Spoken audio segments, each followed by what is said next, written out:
Good afternoon, everybody. It is 5 o'clock and I'm going to call the meeting to order. Welcome to October, what is today, 7th? I was going to say 4th. I'm stuck on the 4th, 7th school board meeting. So welcome everybody. And if you will join me, please, in a moment of silence.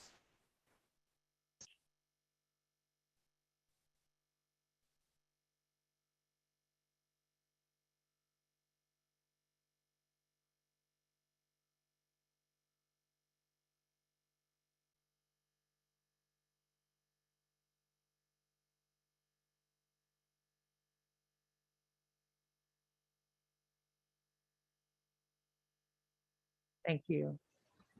And now if everybody will please stand for the Pledge of Allegiance.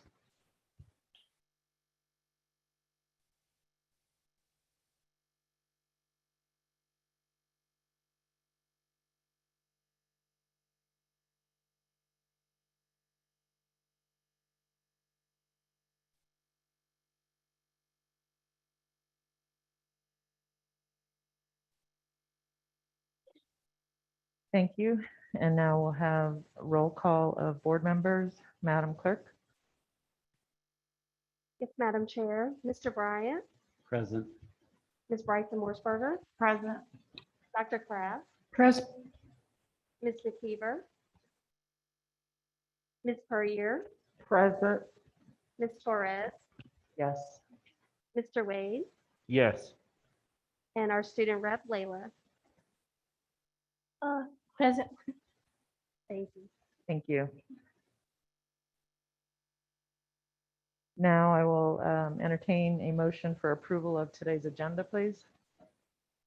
Move for approval? Second. Questions or discussion from board members? All in favor? Aye. Any opposed? Thank you. It passes 6-0. And now we're going to move to our first opportunity for comments from members of the community. We do have, at this point, at least 3 people in line for comments. We'll start with the 2 that are signed up virtually. A reminder to please state your name, your address, and you're limited to 3 minutes. And first, we have Beth Ike.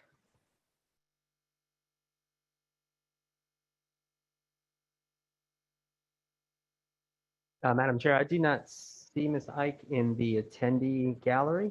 Okay. So I can remind people if they would like to comment publicly and they are in the attendees gallery, they just need to raise their hand so that I can promote them to a speaking position, or they can type a message in the chat so that I know that they are looking to speak. So right now I see 3 in the attendees gallery, but I do not see anybody at this time with their hand raised. Okay, so we can circle back and see if she shows up, or later there's another opportunity. And then we have Ms. Regan. Welcome.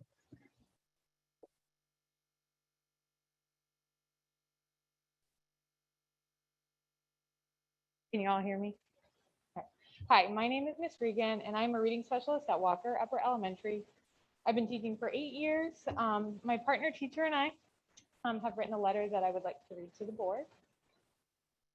Dear CCS school board members, allow us to introduce ourselves. We are Jen Snyder and Ray Regan. We are both reading specialists at Walker Upper Elementary. We both thoroughly enjoy the time we have spent teaching in Charlottesville City Schools and love working in this community. As you know, the mission of CCS is every learner, every day, every run. Right now, the substitute shortage in this division is stopping us from accomplishing that mission, and we fear for the success of our students. As you know, every school in the division is struggling to find substitute teachers, and there seems to be no end in sight and no real solution offered to stop the crisis. The current solution is not sustainable or in the best interest of our students and staff. Teachers at many schools are being asked to give up their planning time to cover staff absences, which means they are not being given the appropriate time to plan and implement the quality of education they strive for. Gifted resource teachers, math and reading specialists, behavior interventionists, instructional coaches, STEM teachers, librarians, and counselors, and even our administrators have all had to cover absences. This means that students who are struggling with math and reading are not receiving the necessary interventions that they need to succeed in and out of the classroom. Students who excel are not being given the proper enrichment that they need to keep growing their minds.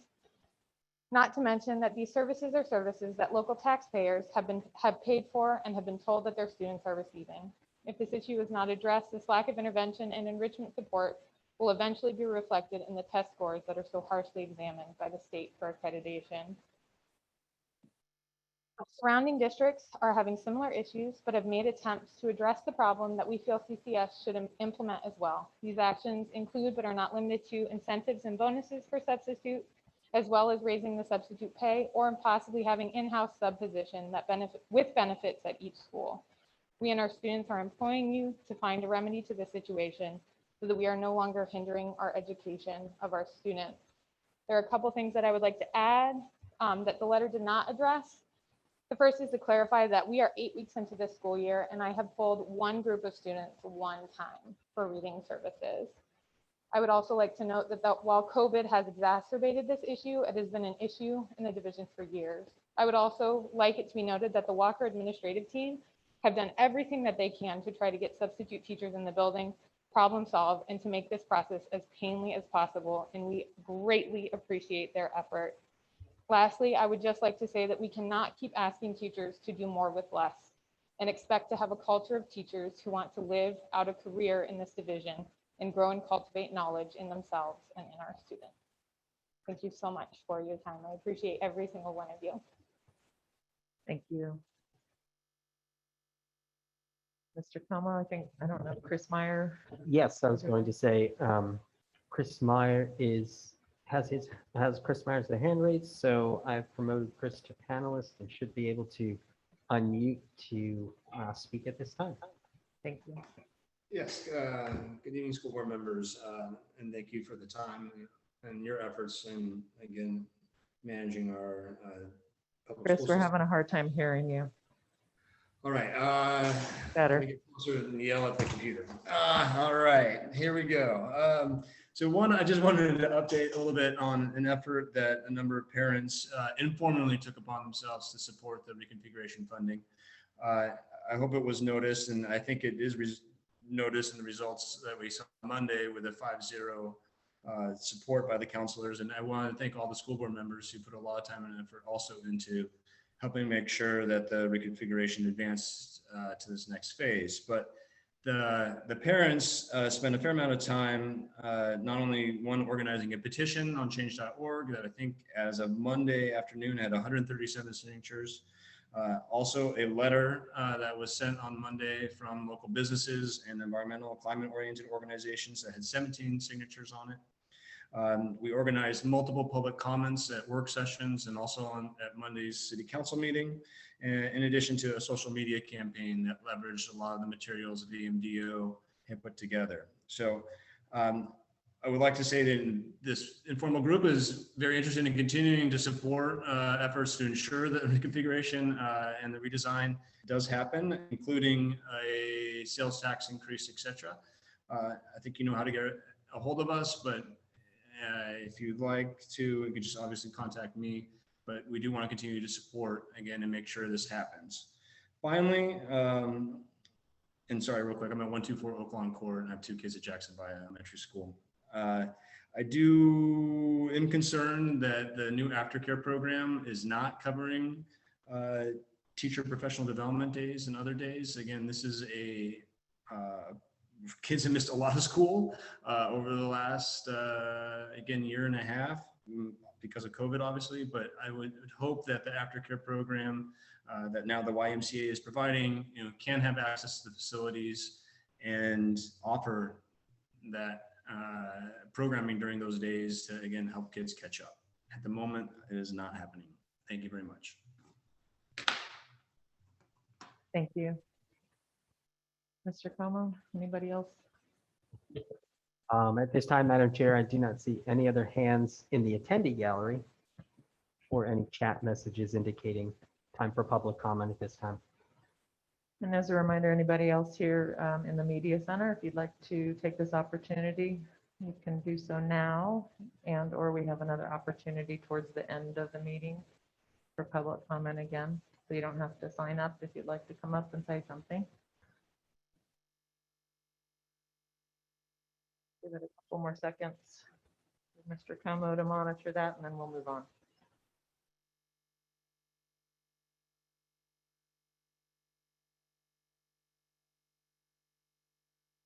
Okay, all right, thank you. We will move on to the next item, which is adoption of our consent agenda. I move adoption of the consent agenda.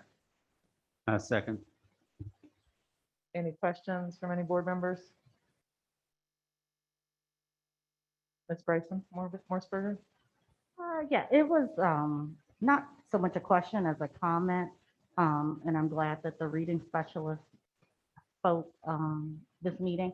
I was concerned and I wanted us to think about as a board, and now that we have new leadership, about Walker Upper Elementary School and in particular, but as a division as a whole, our staff turnover.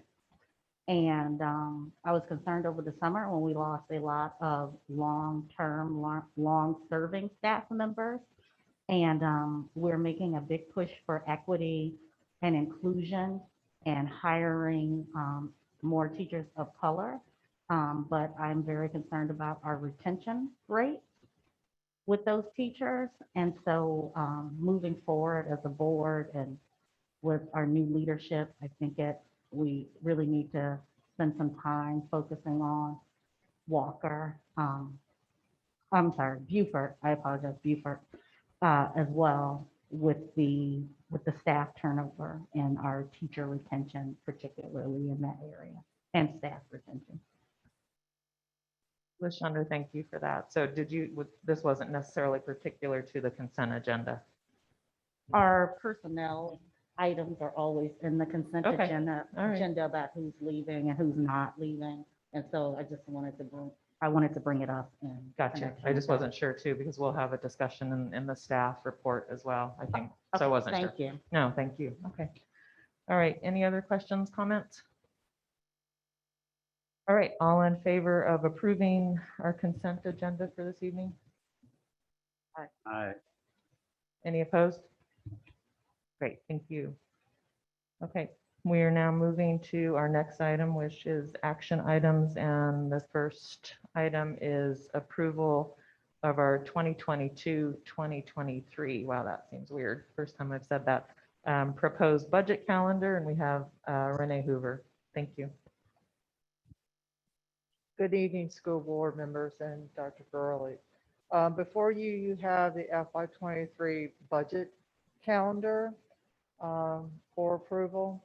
Since the last time that you saw the calendar, there's been an addition or a change. The joint meeting between the city council and the school board will be on February the 2nd.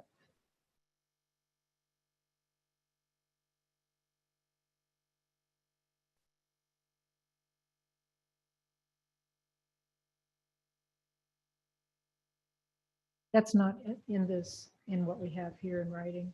No, It's an addition. it's in your, it's on the calendar.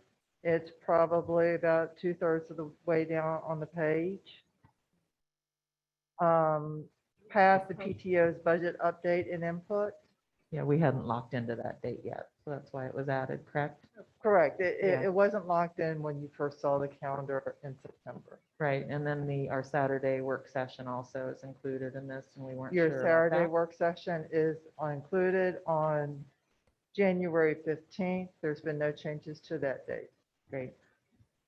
And then also thank you for including the city council's budget calendar. So please, everybody, take note of that. And if you can attend or watch and tune into any of those meetings, it's really important that we do that. So this is an action item. If we could get a motion for that, please. I'll move that we accept the 2022-23 budget development calendar.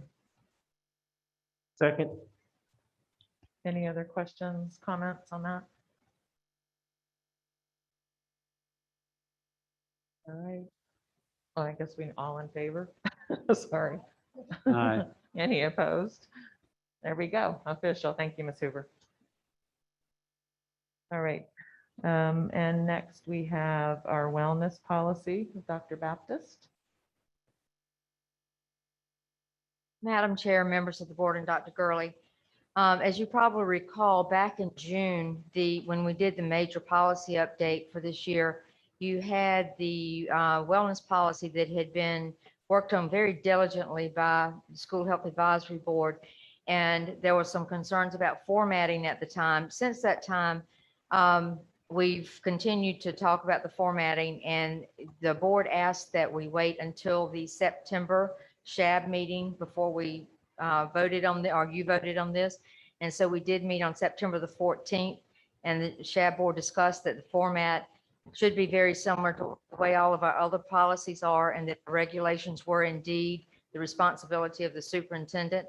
So the SHAB voted unanimously to bring this policy back to the board for action. So I bring it back tonight, ask for action on this so that we can have the wellness policy implemented for the school division. Thank you.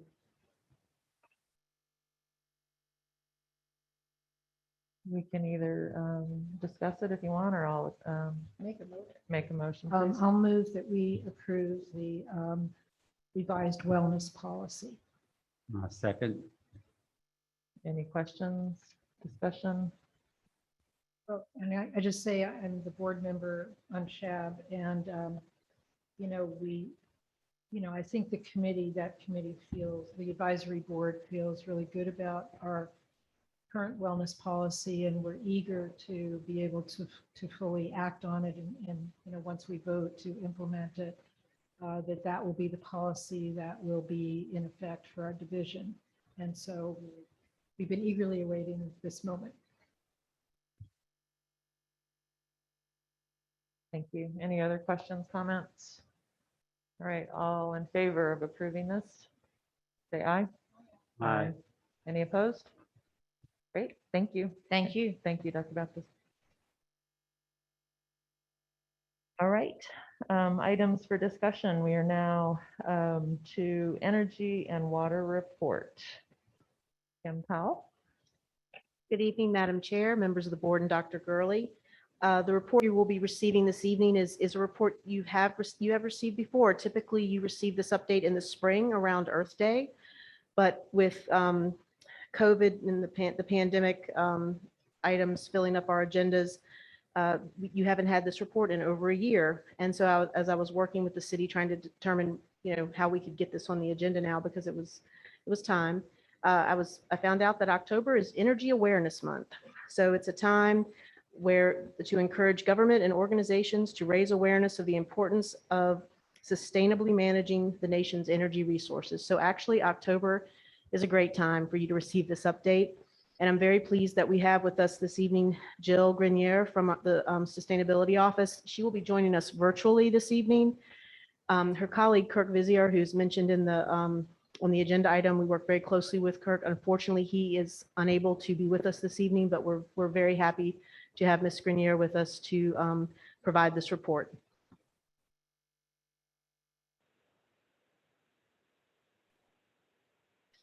So she is going to be joining us virtually. There we go.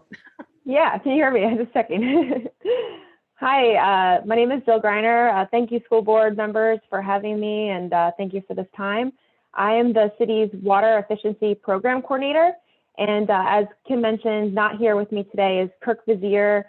He was instrumental in developing this report, and he is the city's energy management coordinator.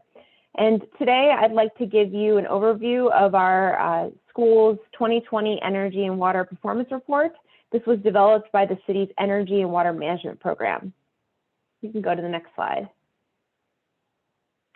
So just a little bit about my role with the city. My focus is on monitoring and managing the water used at our facilities, and also implementing programs that support community-wide improvements in water efficiency. My coworker Kirk focuses on monitoring and managing the facility's energy usage, with an emphasis on improving efficiency and reducing our overall energy footprint. We both facilitate the city's energy and water management program that emphasizes improving energy and water efficiency at our city and school facilities, which is over 70 municipal sites. You can see a picture of our energy and water management team here, obviously during COVID as we're doing our Zoom meetings. We've got Mark Zavakar from Facilities Maintenance, Crystal Rittervold from Facilities Development and Environmental Sustainability, and Kirk and myself from Environmental Sustainability. Through the team, we have a really great cross-divisional perspective to help find solutions that impact our energy and water usage. Next slide. The city's energy and water management program has continued its strong partnership with the schools that was really set in place by our energy and water saving goals that were outlined in the 2019 resolution for Charlottesville City Schools energy and water performance. Since the signing of the resolution, we have had monthly meetings with the CCS administration to discuss the school performance and educational initiatives. Also, we provided quarterly updates to each school principal around the school's performance and upcoming education and outreach efforts. Next slide. In this presentation, I'll be reporting some of the highlights from our 2020 annual energy and water performance report. This report is a 2020 update from a more detailed 2019 report that established a lot of the background and baseline information from our program that we've been working on. And you could actually view both these reports as well as a companion interactive dashboard on the school data on our website, and I've listed that at the bottom here of the slide. And of course, I can't discuss 2020 without mentioning COVID-19, as it had really a significant impact, obviously, on the schools and also on the overall energy and water performances of our buildings. Building occupancy was significantly less throughout the year across all of our school facilities, which resulted in a huge decrease in utility usage. And COVID-19 created a new challenge of tracking any changes that we implemented by our program to increase efficiency. And so this report makes clear that a lot of the decreases in utility usage were primarily driven by this low to no occupancy in these facilities for a large portion of the year.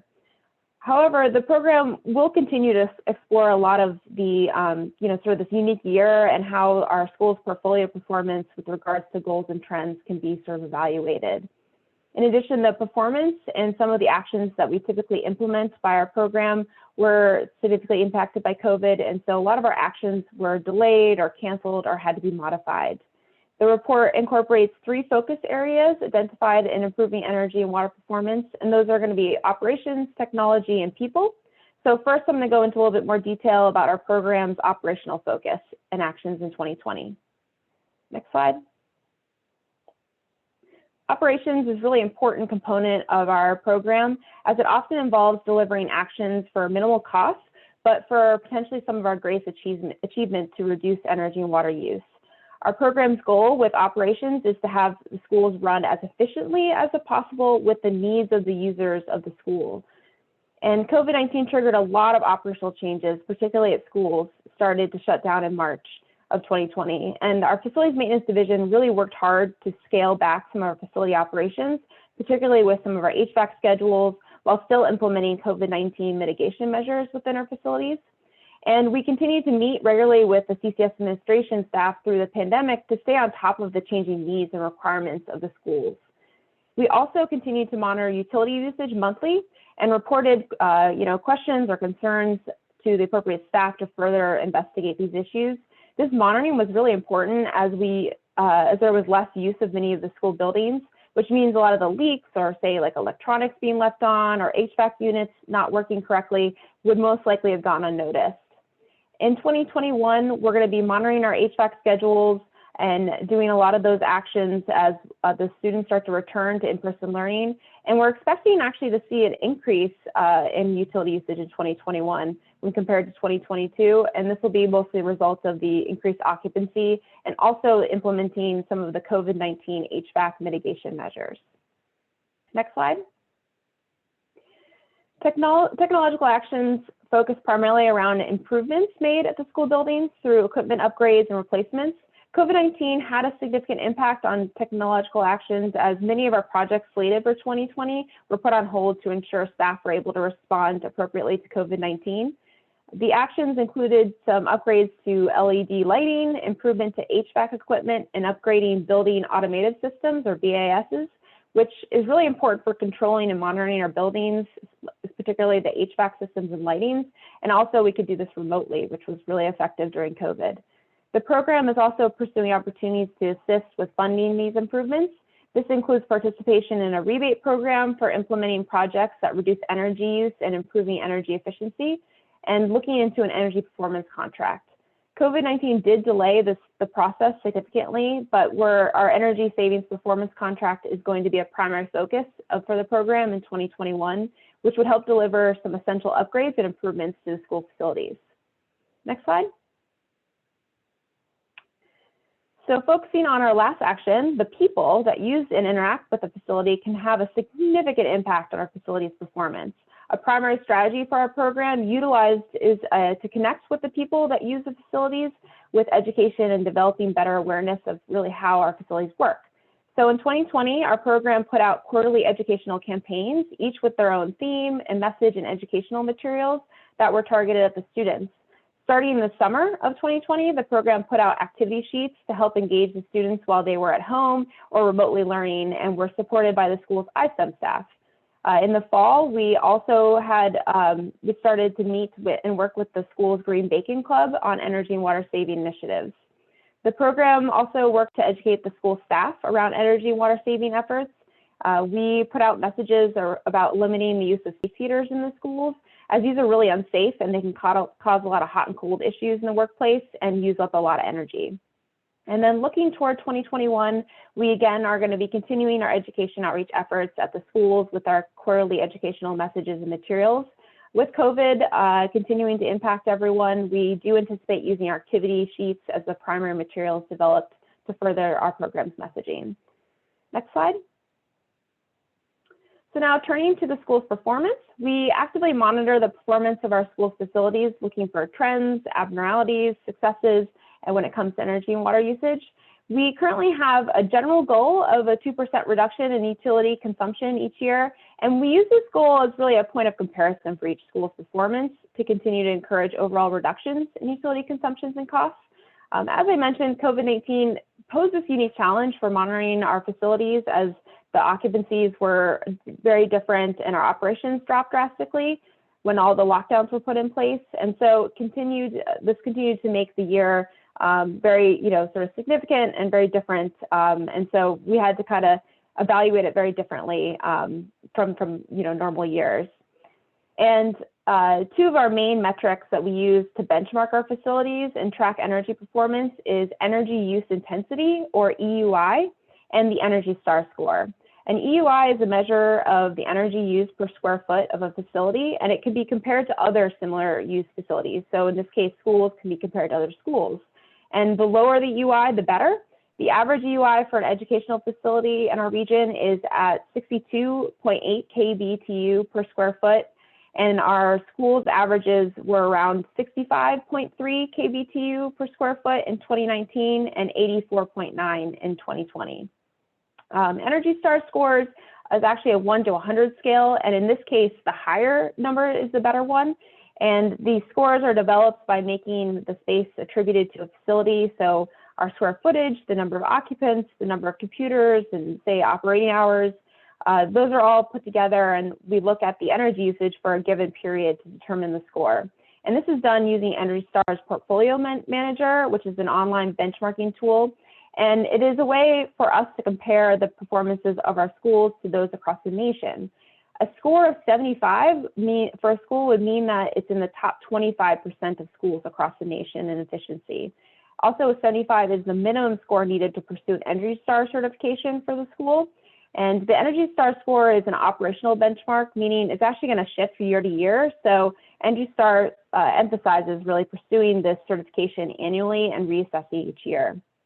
The scores did increase considerably in 2020, again, due to our reduced operations and number of occupants. And so we still are kind of calibrating these benchmarks for the facilities for 2020 specifically, and using Energy Star recommendations to take into account of how to handle the pandemic. And once this is done, we can feel confident that we can pursue Energy Star certifications for any of the schools that qualify. Next slide. In 2020, the school's portfolio spent just over $900,000 on energy and water utilities, which was well actually below our typical year for the schools, which spends closer to about $1.2 million annually. And so comparing our portfolio to our baseline year, which is going to be 2015, the schools saw a decline in utility usage. The test of this decline is really going to come over COVID-19's impact, or after COVID-19's impact to utility usage, and sort of as we sort of see what happens in 2021 and beyond, because we were seeing a slight positive trend, increased utility usage until 2020. And the estimated utility savings that we saw in 2020 compared to 2019 was nearly $350,000. And this is again due to the measures taken during COVID-19 to do things like turning HVAC schedules off and reducing a lot of our lighting and things like that. Next slide. Here we have the actual amount of what we use in terms of electricity, natural gas, and water in 2020, and their percent reductions for 2019 usage.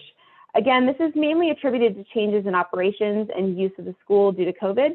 We do want to emphasize that the facilities maintenance team and CCS working together to communicate specific HVAC schedules and needs for the schools was essential for meeting this level of savings. Next slide. We also look at the school's impact on greenhouse gas emissions from the natural gas and electricity usage. This figure shows the amount of greenhouse gases produced from the energy used in 2020, which you can see was a 28% reduction from last year. This will most likely increase in 2021 as the schools are operating on a more typical schedule with greater occupancy. Next slide. I wanted to end with a few notes about our 2021 outlook. With COVID-19 impacting, still continuing to impact this year, we will still remotely monitor and report on schools' performance. As the schools open back up to students, it's expected that some of our utility usage and costs will increase and potentially even higher than 2019 reported numbers. And again, this is actually due to some of the COVID-19 safety measures put in place. We will continue to review utility performance monthly and investigate any opportunities to improve efficiency through our operations, technology, and behavioral strategies. The program is working to develop clear utility reduction goals for the school facilities that are in line with the city's greenhouse gas emissions reduction goals and our climate action plan. In addition, the city is actively evaluating the use of power purchase agreements, or PPAs, to help fund the installation of solar in the city and school facilities. And lastly, through an energy saving performance contract, which is in the very beginning stages right now, the program hopes to identify and tackle a myriad of opportunities to improve efficiency at most of the cities or the school's facilities and to realize the cost savings from these improvements over the life of the contract. And last slide. So thank you again for your time today. You can find more information, including the reports mentioned, at the city's website listed here, and I'm happy to answer any questions you might have. Thank you. I do have a quick question. Kim, did you have? The only thing I wanted to add, thank you for that, Jill. There was a lot of information covered there in a fairly short period of time, and there's so much more she could have covered. One thing that wasn't touched on was charlottesvilleschools.org/conservation is a website that really highlights all the student outreach materials and things that have been going on. And Jill has been a big part of that. Before Chrissy Vick moved to North Carolina, she was huge in that partnership. And but that website does also reflect a lot of the student outreach work that has been done and continues to happen. So the work never stopped. They continued during COVID. There was outreach to our students continuing in that way. So big thanks to the team at the city for all their partnership in all of these efforts. The people who meet with them each month are myself and Nigel Standish, and Nigel plays a big role in helping to facilitate that outreach to our students and dovetailing those resources in with our curriculum wherever it's appropriate. So Thank you. Thank you, Jill. So I was wondering if we could go to page 8 of the presentation, please.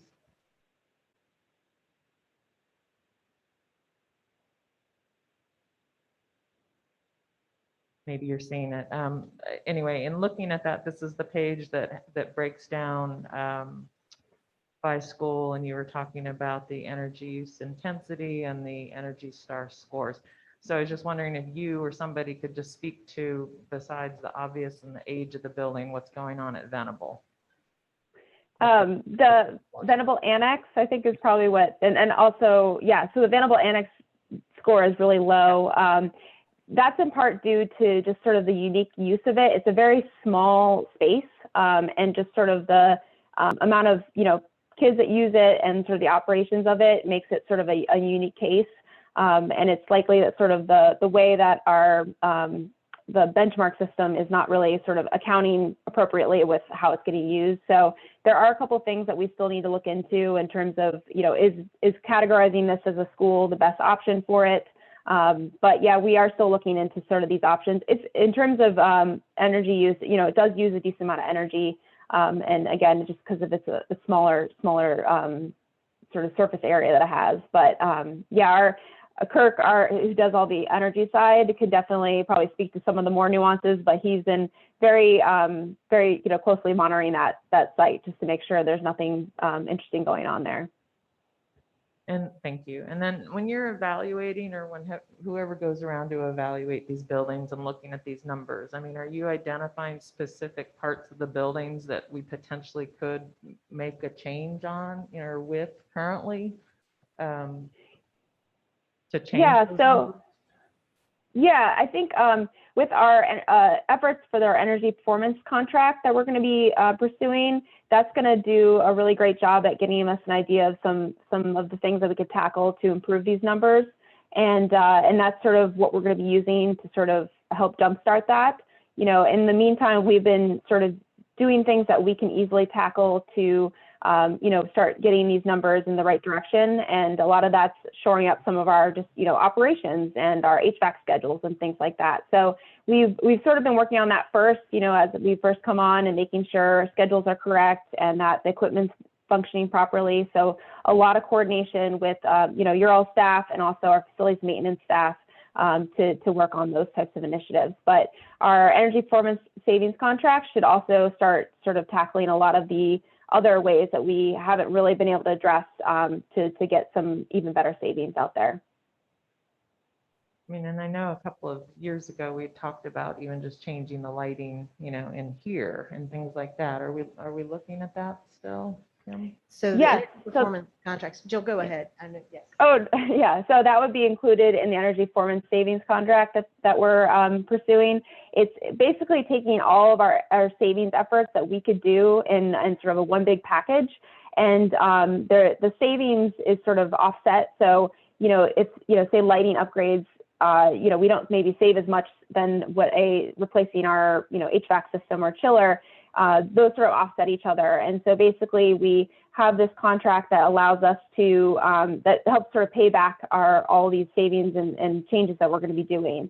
And so our hope is by pursuing this, that we can do some, all these sort of lists, items that we've been wanting to sort of tackle, like, LED lighting upgrades and things like that. And so that would definitely be considered in sort of this evaluation. We're still evaluating firms that would be able to do this program for us. So we're still sort of the initial stages of it, but we're hopeful that it'll be a great way to get these numbers down, or in the correct direction, I should say, and get some of our savings in the right direction. Thank you. Ms. Breer?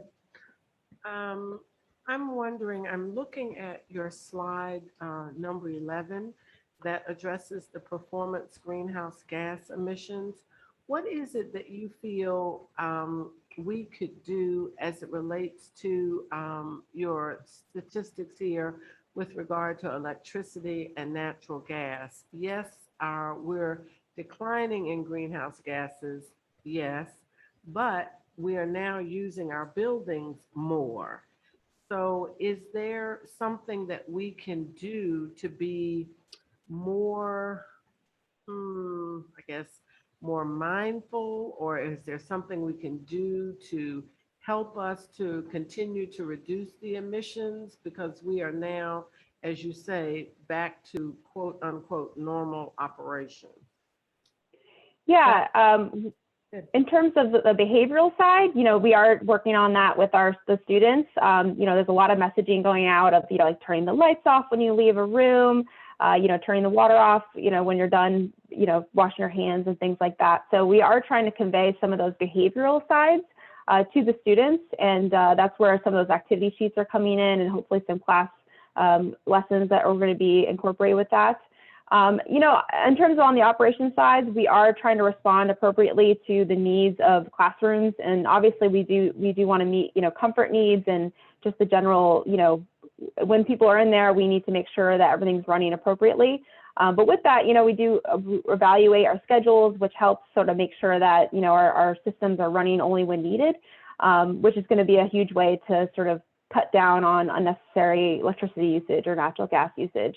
And then we are, as we're sort of working on these climate action initiatives, Kirk is actually a lot more involved with working with our climate action side of things, but he is trying to use our energy performance contract and some other initiatives to try and get at some of the more operational savings that we need to get to the, you know, right place that we want to be. Okay, I have one last question as it relates to natural gas. A lot of the schools in their kitchens use natural gas. Are we looking at the types of stoves and things of that nature that utilize natural gas to make sure that they are the most efficient ones that we have in our buildings? So that would be evaluated as part of an energy performance contract. So yes, that could potentially be included, and it would, you know, if our contractor sort of evaluates and says this is a very inefficient model, or, you know, it should be electrified, those would be things that would be evaluated as part of that, and we would be able to sort of package that all together for making those changes. And in that evaluation, you would do cost estimates, I'm presuming. Is that correct? Yes, absolutely. Thank you. Thank you. Any other questions? Mr. Wade? Yes, I just had a couple of questions or comments really. And that one was concerning the climate action plan. I was surprised that we didn't have an adopted one for the city. And I think that when we get that done, it should be done hand in hand with the city schools, because we have most of the buildings that the city owns, and so that really should be we should have a big hand in that. And one of the things that you were talking about lights, and I was looking at the lights outside as they're about to come on, and I know that Dominion Power owns the lights outside of school property, but for those inside, I was wondering if if they are energy efficient. I know Dominion Power has a program that is cost neutral or cost positive for those, and I think that for us, that's like a no-brainer. We should participate in that program because it won't cost the school or the city any money. So anyway, so I think that is a program we definitely want to try to participate in.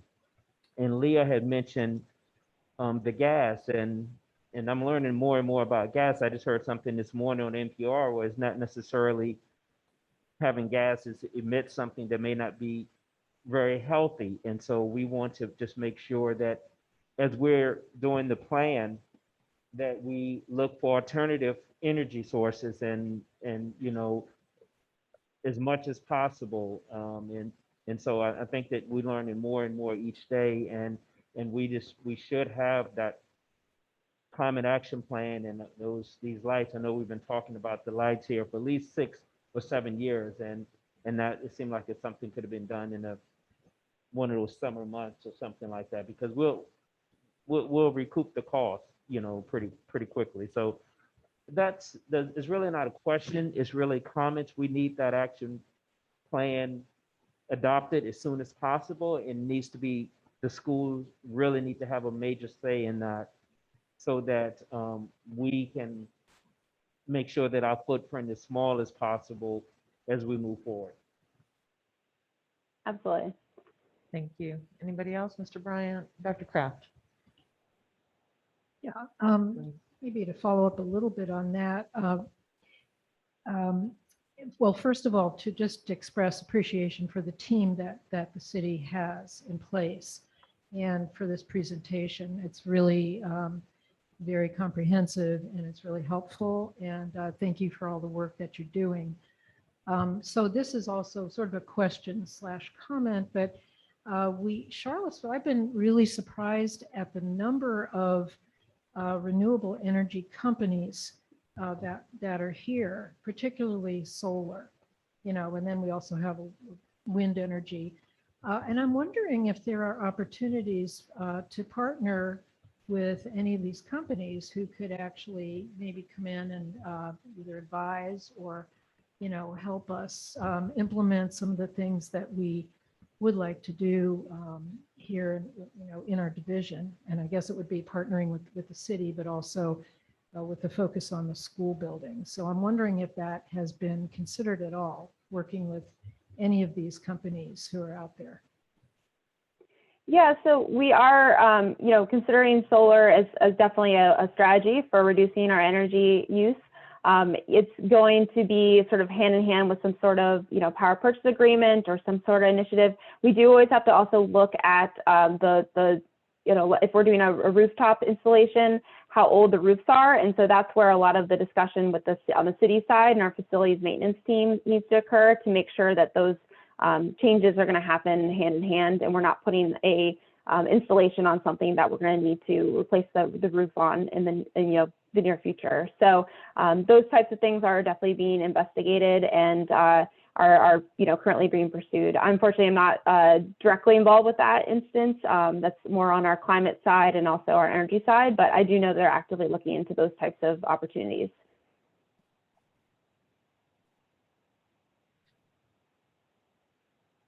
I just had one comment. I do agree with Mr. Wade that we need to move forward with the climate action plan in conjunction with the city, and also look for lots of ways to save energy for the schools, moving in the direction of solar.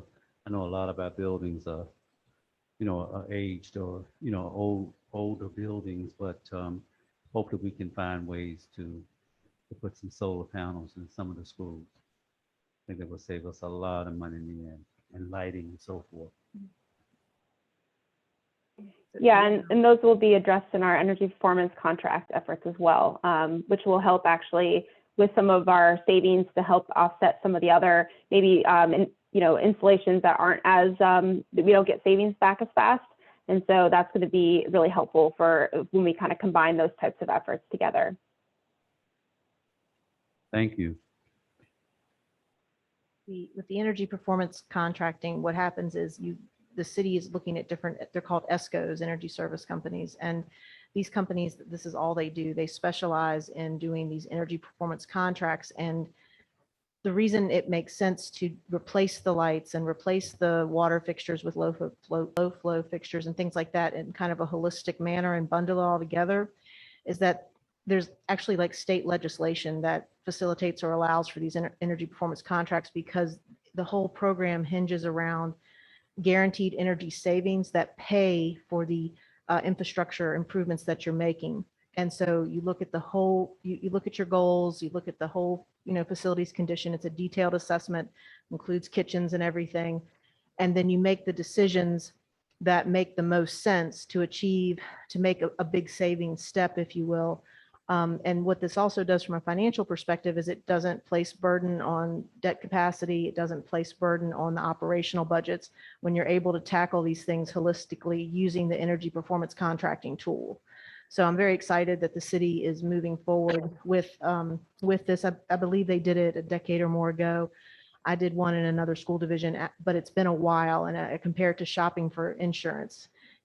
The technology changes and stuff, and it just makes sense to go back to the market and approach it in that way, that holistic way. And it's a project. It takes effort and teamwork, and we have a great team at the city that's looking at this. So Yeah, and I just wanted to add that was what I think that the city's overall action climate plan needs to be adopted so we can have some goals so that the city schools can be part of that, have some pretty aggressive goals for us to try to accomplish. But I think without the plan, we could have a plan, the city, and if we're all It's- together on the same page, we can move forward. We need that plan. you know. Got to be together, because to your point, Mr. Wade, we're most of the square footage in the buildings, and so it would not make sense to exclude us. So you're right, it's vitally important. And Make- along those lines, I mean, the team that works through facilities and like our CAP group, Mike Goddard and Kristen, and so we are actually within a couple of weeks, we have a big meeting, the school reps with them to look at our CIP projects, and they're always wonderful as far as looking at, you know, HVAC systems and or roofs as we're coming up and needing to do roof replacement. So, you know, there's always discussion and forward thinking as far as doing it so that they're solar ready or their power purchase agreement. So this is definitely on the minds of everybody. You know, and definitely it's on the top of my mind. And then, you know, you've heard a lot of that too in the presentations from VMDO as far as how they're looking to prepare the new buildings and the reconfiguration projects going forward. So thank you, everybody. And if anybody else have comments, questions? All right, thank you. Thank you.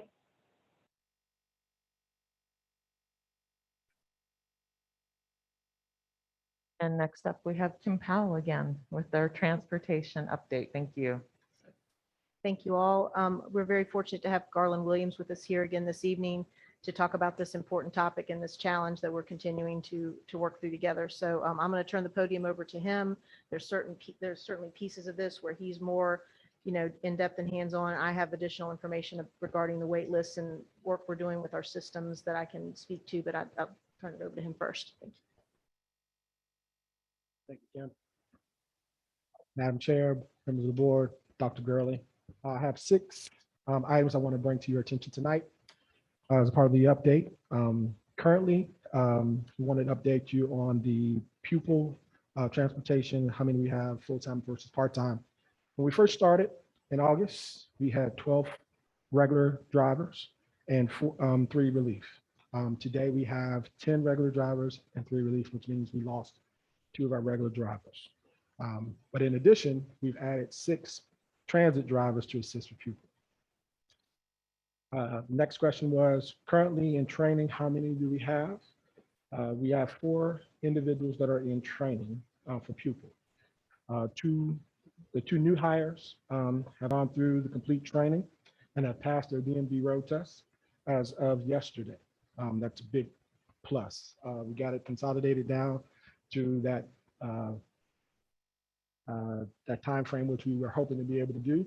And then we have 2 additional transit drivers who have been through the class portion, and they will take their test on the 26th. How many drivers have been hired since August? We have interviewed and extended offers to 8 individuals.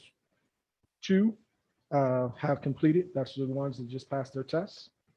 1 is in process. 3 begin classroom on Monday. And the other 2 that we extended offers to have accepted offers from other places. How many routes are currently available? When we started in August, we had 13 elementary routes, which included doubles for Clark and Johnson. There were 9 middle school routes, 8 high school routes, and 7 alternative school routes. As of today, we have 16 elementary routes, includes doubles for Clark and Johnson. 12 middle school routes, 10 high school routes, and 8 alternative school routes. And then we're still working with, as always, special ed to get additional information if we need to add more or adjust. Start our efforts with recruiting. We continue to do as much as we possibly can. We just completed a series of 6-week ad buys. They were running in the Daily Press Online, Seville, and 4 FM and 2 AM stations. We also had ads running in Harrisonburg on the Daily News Record and the Richmond Times Dispatch. We are adding Facebook ads beginning October 18th. And we'll have 2 banners that we have developed pretty large, and then we'll display them on Avon in about 2 weeks. Any additional information? As of this morning, like I said, we had 6 transit drivers with the S endorsement, which is school bus endorsement, that are assisting pupil. There are 5 additional transit drivers with the S endorsement that are working at CAT. And we have enticed 2 of them to actually come over and start the training and work, going to work partial their schedule for pupil. That's it.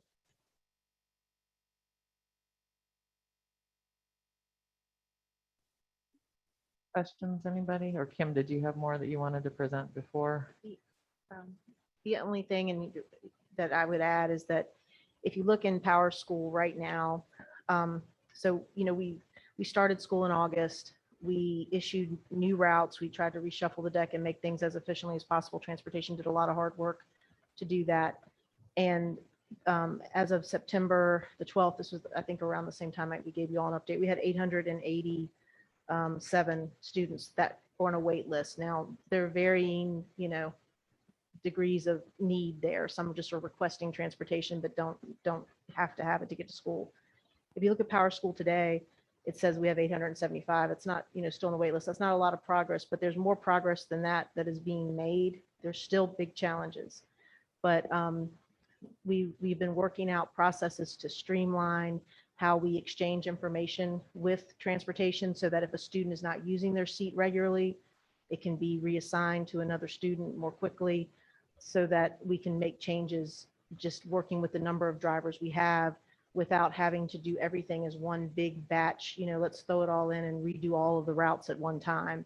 So we're making those process improvements, and that's helping. We've brought another, on the school side, we brought another car service online with Yellow Cab in addition to on-time transportation. So that's another resource for us to help take some of the pressure off, particularly with special needs transportation.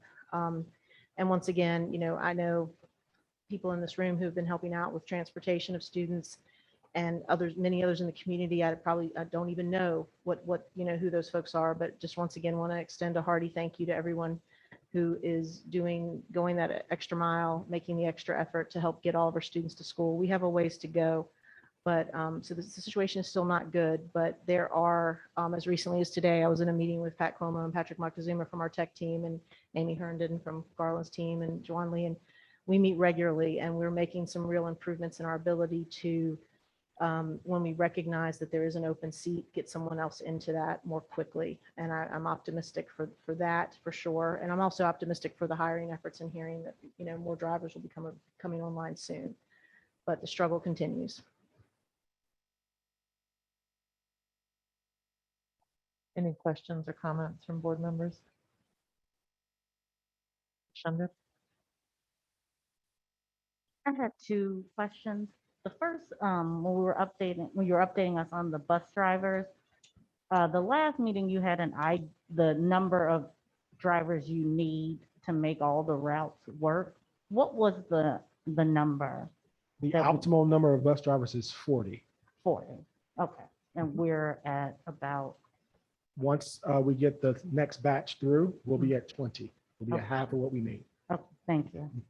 And then, Ms. Powell, when you were talking about the 800 students on the wait list, are they all getting alternate ways to school, or are there some kids who are on that list who just aren't able to get to school? So what's happening is that when schools identify a student who is just not there are clear attendance issues with not coming to school, when a parent comes forward because their circumstances are changing and they cannot, we just, for lack of a better term, we scramble our resources and we try to address each of those situations as best we can. We appreciate the partnership with the parents and the community and everyone who's continuing to help make it work. But I don't have any answer I can give you tied up with a bow that says, oh yes, we have a plan, but we are responding to the issues as there's an escalation process. It goes from the office usually through the principal, but sometimes it just comes straight to me because everyone knows that, I'm the person along with transportation, trying to figure it out, as the issues come to us. But it's not there's nothing pretty about that process or even routine. We have to be creative. We have had families doing the a gas card reimbursement type thing, or mileage reimbursement rather. We've got these things out there that are being offered as needs are identified. And I'm happy to say that everything from Julia's church van that she and I and some others have been driving to we see families come into those programs and then they get a bus seat. And so people were, I do see more progress than what that number reflects as far as addressing our most pressing needs. So that's, I guess, the best answer I can give to that question. Not satisfied with where we are by a long shot. Because the number is not changing, is it just that people who may have had other means of transportation are then now requesting a need, or what? So what's interesting is you'll see a student who was prioritized for transportation, and then I guess new information comes forward, or they move or whatever, and then a seat will free up, and then we can put someone else in that spot. Or they just decide that they just would rather do something other than ride the bus. It's a fluid situation. I think you would agree. It's a very fluid situation. And like I said, the good news I was trying to share earlier is I do believe we are getting better at speeding up the interface between our systems so that we can identify the options to try to address the issues as they pop up, or, as they continue to rise to the top. It's a constant moving target. And I've come to understand through this how often our students move even within this community. I got to say I have a new appreciation for that. So a student will have a bus seat on a priority student will have a seat, but then they'll move. And then we've got to figure out how to get them a seat on another bus. But then that frees up a seat for someone else who was waiting on that route. So, and we're all, there's a group of us that are very hands-on in this process. Wanted to follow up, Ms. Powell, I'm sorry. So I understand that it's fluid, but I'm just wondering, are there kids who just can't or aren't able? Like, I understand like there's other things working behind the scenes, but I'm just wondering if there are kids that they're not able to get there because of the transportation. There are families and students that have come forward and present that, and I can't say that there's any principal or myself who has allowed a situation like that to remain for more than a week or so. I mean, we work it out as fast as we can. I don't know, but for every one of those I've resolved, I got an email this afternoon. Now the student's been coming to school, but the parent came forward and was just at a breaking point, so it's communication, and it's a lot of people doing the best they can. And it is so far suboptimal. It is so far from perfect or what we need. I can't stand here and say anything other than that, but I can tell you that everyone involved is trying to be as creative as possible, as responsive as possible.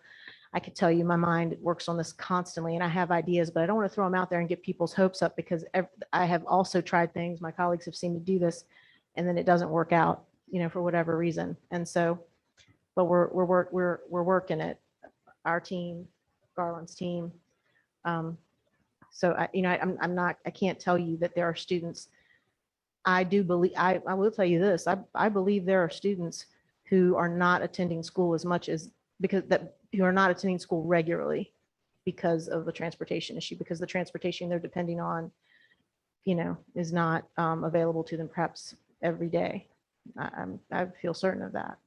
And so then our message to them is please speak up and reach out to your principal and and we will do the best we can. Yeah. But even then, just to be clear, it's not like I have options, where I can snap my fingers and just Right. resolve it the next day. I want to manage expectations, but no one is turning a deaf ear to this. And there are a lot of people with big hearts that are, and a lot of Absolutely. determination that are working on Yeah, it. so But I'm- it's not what it needs to be. Right. No, people need to know that, though. I mean, if you're struggling, and to your point. We need to know. Yeah, we need to We know, need to or know. a parent is, working their schedule and doing the best that they can to make it work. And maybe they're 5 minutes late to work, every day because they're driving their student, and they get, some messaging from work saying, this is not we can't tolerate this anymore. So that's We an have to example. partner with our Right. parents more than ever. Absolutely. And it is important that they speak up, because There are other reasons. There's always been reasons that students have attendance issues sometimes. So don't assume that if you're not getting to school that we just chalk it up to transportation. We do need people to tell us that it's a transportation issue between Right. COVID and all kinds of things. We do need to clearly know it's a transportation issue so we can put it on literally the lists that we work and we work and we work. Ms. Purrier, do you have any questions? Mr. Bryant? Ms. Powell, I just want clarification. I know with all the juggling and all of the stuff that you all are doing, great stuff you all are doing. I just want to make sure in my mind, for those students who are having issues getting to school, if that's the case, what are we doing in terms of outreach to ensure that those students are staying abreast of their studies? That's decision. my concern. And I'm afraid that I'm not, that would be something principals would need to speak to, or folks on the instructional side of the house. I'm sorry, I don't have the answer, but I believe, Mr. Williams, would you like to add anything that I was saying earlier? Because I felt him coming up and I didn't give him a chance to speak. Yeah, I just wanted to say, the question was asked, how many drivers do we need? The optimal number is 40. For the model to work, we need 30 drivers. So the 10 is designed so when we have issues of being sick, or that we'll be able to do active management, which is what we need because a bus gets down 15, 20 minutes, that we'll have those extra bodies to allow us to insert a bus and keep everybody on schedule. That's the 40 number. So our number right now is we're trying to get to 30. Optimal number is 40. So we'll be 20 when this next group comes through, and then we're 10 from where we need to be, but optimally we need to be at 40. Thank you. If I'm not mistaken, before COVID and the additional challenges that presented itself with that, we were making things work with around 20 or so drivers in that ballpark with crowded buses, 3 to a seat. That's the difference. So where we would be with this next batch of drivers that Mr. Williams reported on would be pretty much back to pre-COVID conditions. And if we could have kids 3 to a seat and so forth as we did pre-COVID, it would take a lot of pressure off. It's still going to be huge and significant, but that just gives you some comparison pre-COVID to where we are now to where we need to be. And to put into context is reference to that we do want to keep that bar high at the 40, because similar to what the teachers describe and what we know is happening with subs, and that is, we are experiencing that with our custodial team. We are experiencing that pressure in every facet of our operations. Today, when we had our weekly, one of 2 regular transportation meetings we have every week. One is for special needs transportation. The other is just our transportation routing improvement process team. And Amy Herndon, the person who does the routing, I don't know Amy's exact title, but she's one of the leaders I work with her. She had to leave the meeting early to drive a bus, and that is nothing new. So anyway, we're all hands on deck. Like I said, Julia and I have been driving. Lots of folks in our office have pitched in with that. I'm going to jump over here to our student rep. Layla, did you have some comments or questions? Yeah, I wanted to ask about early morning buses here at CHS. Are there going to be any, because some students take early morning classes and struggle to attend because of transportation. That's a very good question. We are struggling because the drivers that we have are having to drive so many routes and double runs and all these other things. Some of the things that are also being sacrificed, if you will, are support for extracurriculars and those early morning type activities. So we had pre-COVID, we would run buses for things like the fencing club at Buford to go to the Carver Rec or wherever they do that activity, and then the early morning. As we are able to bring on these additional drivers, we will be able, my understanding is we will be able to get back to more normal operations using that driver corps to provide those services. It's a good question. Would you like to add to that? I think that's a fair assessment. But the priority right now is to get kids, everyone we can, the students to school, and making sure they're meeting the opening bell. And also making sure that the number of kids that we take to school, that we can take them home in the afternoon. We've had additional folks ask or inquire about employment, but they only wanted to do like an AM shift. The problem is if you bring them on an AM, then we can't take the number of kids home in the PM. So we're working through these models and we're working as fast as we can. It's going to take all of us continue to move forward in a really detailed way to get out of this. But I do believe that the efforts that we're making and the coordination that we've got, we'll get there. I have one more question, sorry. And I apologize for not knowing. We offer the bus drivers now full benefits. We are Correct. doing a pilot program, and that pilot is extending them full-time benefits, even though they are working part-time hours. That is Okay. correct. Thank you. Dr. Kraft? I really feel for you guys trying to work this out. This is so hard, and it really is. It's complicated. Just a couple of questions. One is, I was wondering, Ms. Powell, are there any efforts or could there be any organized efforts at the school level through PTOs to, get squads of people who could help with driving? The schools have been doing that to some extent, and I won't even pretend to know all the things that everybody's been doing behind the scenes. So when I give these examples, I don't want anyone to think, or if any of your principals are listening, that I know they're probably doing it in this every school, but yes, I know there have been organized PTO efforts, I believe, around Walker and Buford, and then I know Burley Moran for sure had some parent things going on to help. So, and that's really honestly one of the beauties of this community, and one of the reasons that we can be standing here talking about a wait list number that looks like what it does, without having more absenteeism issues and things than what we are experiencing. I don't say that to lessen the problem and diminish the suffering our families are experiencing in any way. But and people who work with me know I try to always find the bright spot. And I do think there's a lot of beautiful things going on. And again, in the community, that's why I wanted to say what I said earlier. We don't take any of that for granted. And I'm sure I don't even know everything that's going on behind the scenes to make it work. So if people are listening and, maybe from some of the other schools where that's not happening quite as much, would it be welcomed at this point to have some organized efforts? If any family wants to step forward and offer assistance to other families, I would say the best thing to do is contact the principal, because the principals, the folks in that school office, they know the families that they are hearing from who are in strife, or they know who the students they're watching that aren't maybe attending as regularly as they would like them to, and they may suspect it's a transportation issue.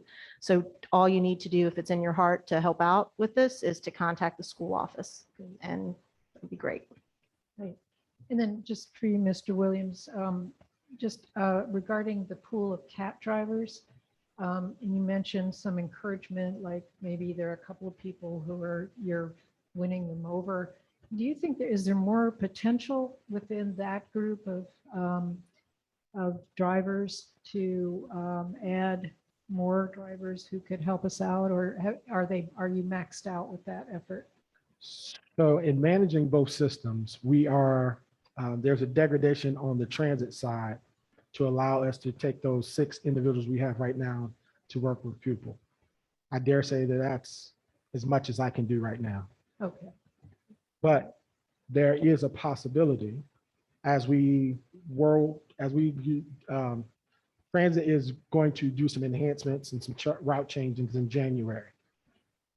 When that happens, there may be an opportunity for me to slide potential other drivers, entice them to come over and help with you. Thank you. Mr. Wade? If I may add to what Mr. Williams just said, we're very grateful for the CAT drivers who've always been part of making the equation balance for city schools transportation. And I want to highlight to anyone out there who's maybe interested in coming to work for Charlottesville City Schools, or you have your CDL or CDLS already, when you consider your options, we are somewhat unique with this configuration of having the CAT driving opportunities as well as the pupil driver opportunities. And I like to think that when you combine those together, we should be the employer of choice for this area, because there are so many opportunities to drive, so many different opportunities to drive. So for someone who really wants to put that CDL use, when you consider us as one organization, it really should be a competitive advantage because there's just so many opportunities to work. And especially as we fill out our roster, I know right now our existing drivers are thinking, yeah, there's too many opportunities to work. But as we achieve the balance that we're heading towards, we should leverage that, and people should understand that there's more opportunity between CAT and pupil with under Charlottesville City than there are with other employers, and more variety, all of that.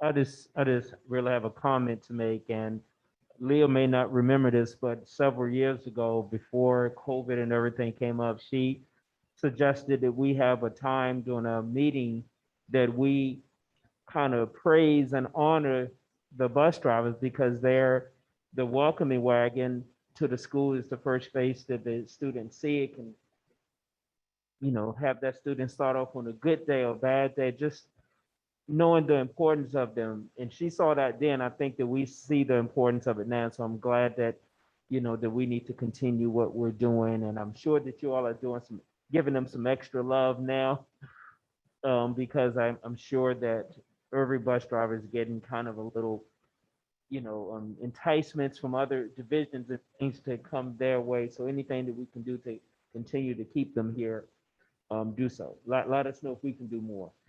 I appreciate that on behalf of a dedicated staff and dedicated drivers. We appreciate the effort and the appreciation that you just gave. Thank you. But I would also say that the team that is in place now is doing everything we possibly can to eradicate this as soon as we possibly can. So sleep well knowing that we're not where we want to be, but we're doing everything we can to make this go away as soon as we can. Thank you.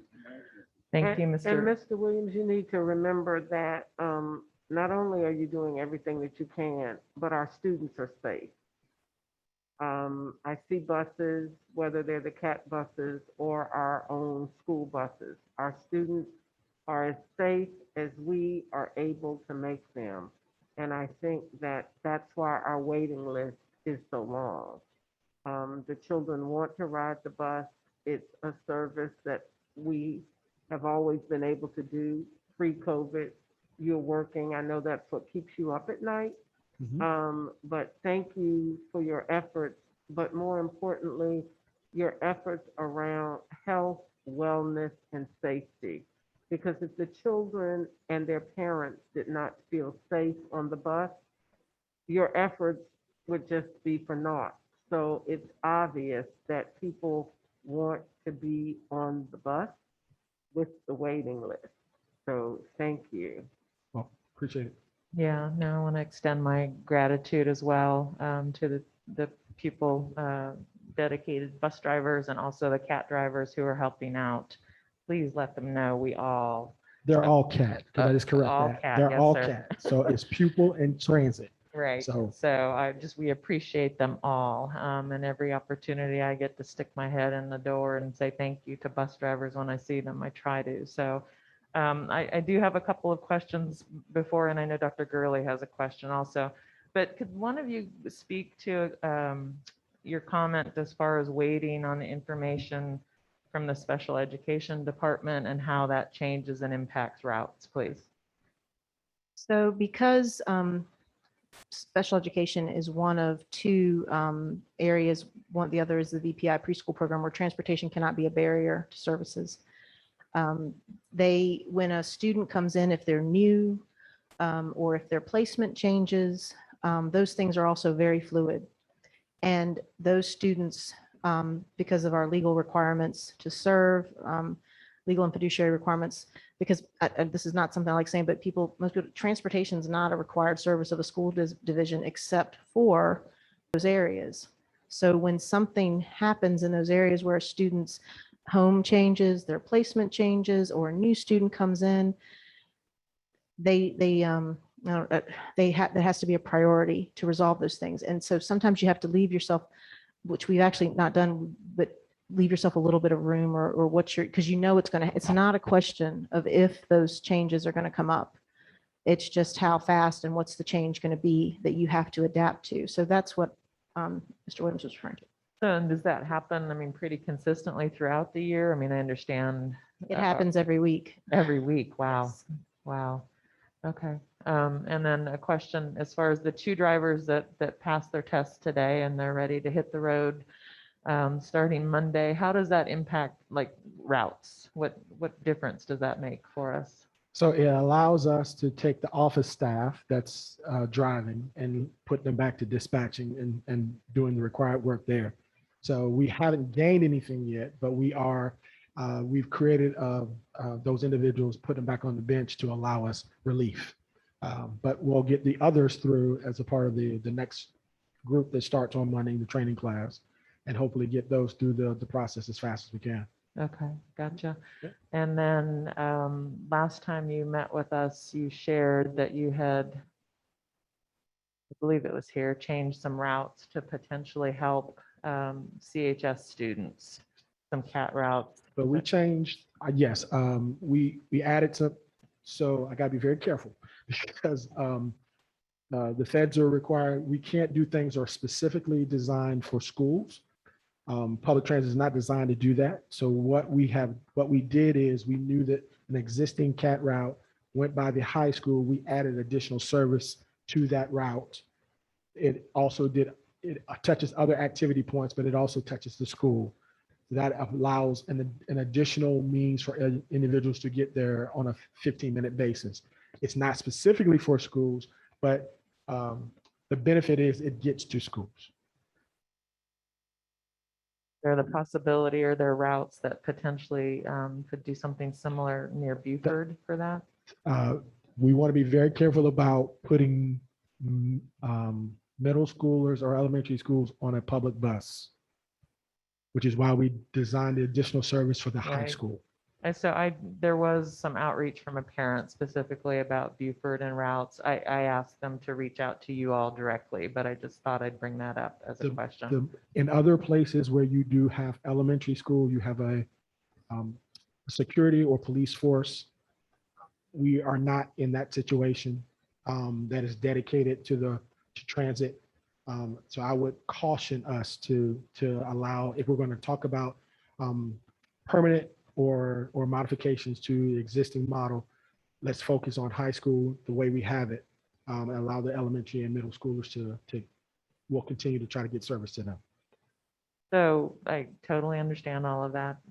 If there are routes that are going by Buford or any of the schools, and there's parents riding with, or an adult riding with a student, obviously that's fine. Is there any way that we can communicate what those routes might be or highlight them somehow between what you all have up and what we at the schools have, so that parents could see what those routes are really easily? Yes. So it just depends on how you want us to display it. We can work with Kim and her team to figure out the best way to highlight that so the parents and students to be able to see it. Yeah, I don't, just the thought, but I know that there was some inquiry about it, and I just figured if we can be more transparent and it's just easy for people to see, oh, I could pick up this bus at this time. And anyway, thank you. I appreciate you and all the work that you're doing. Thank you for working with the schools. And Dr. Gurley, I believe, has some questions or comments, please. Yes, mine is more so a comment. I know Ms. Powell had mentioned that there are some students who transportation may be impeding them from getting to school. And so I know that could be a worry on the minds of people who are listening. So I know Dr. Odie and I had discussed this week, and I was going to ask, since we're talking about transportation and this is in line with transportation, if she just wanted to share how we are ensuring that students who are not attending regularly are still getting instruction.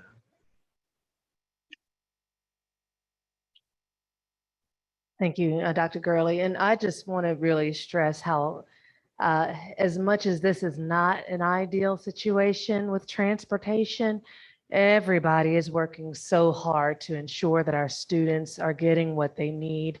We have had some students who have been absent, but I haven't received an abundance of calls from principals about students being absent so much that they're missing instruction.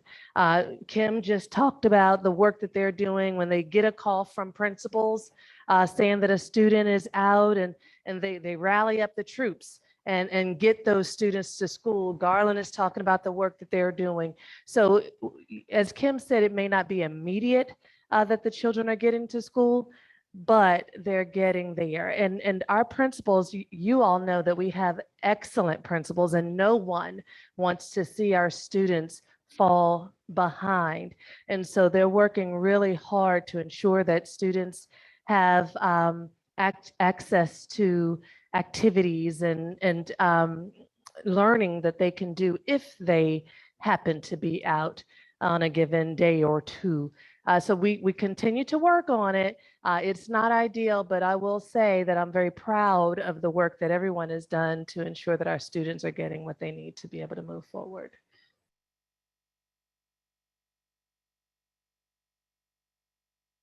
And just to conclude with that, we will, what we can do too is we can continue to provide you updates in terms of our absenteeism rate. And so we can see, we can monitor that data and see how things are being impacted, if transportation, how it's impacting our student attendance. Thank you. Madam Chair, I have one last question. I know, I hate this. Mr. Garland, you indicated that the adjustments, I think this will be an acceptable term, the adjustments for the routes coming to the building where we're currently sitting, are there any cost associated with that to our students? No. Our system is running fare free. Thank you. Any other questions, comments? Actually, and we'll continue to run fare free for an additional 2 years. So. Thank you. All right, thank you both. Appreciate you coming. Thank you. All right. Next, we have our COVID update from Dr. Beth Baptist. Thank you. Thank you. And again, Chairman or Chairwoman, members of the board, Dr. Gurley. I wanted to share just a little bit of information about where we've been with COVID, where we are and where we think we're probably headed.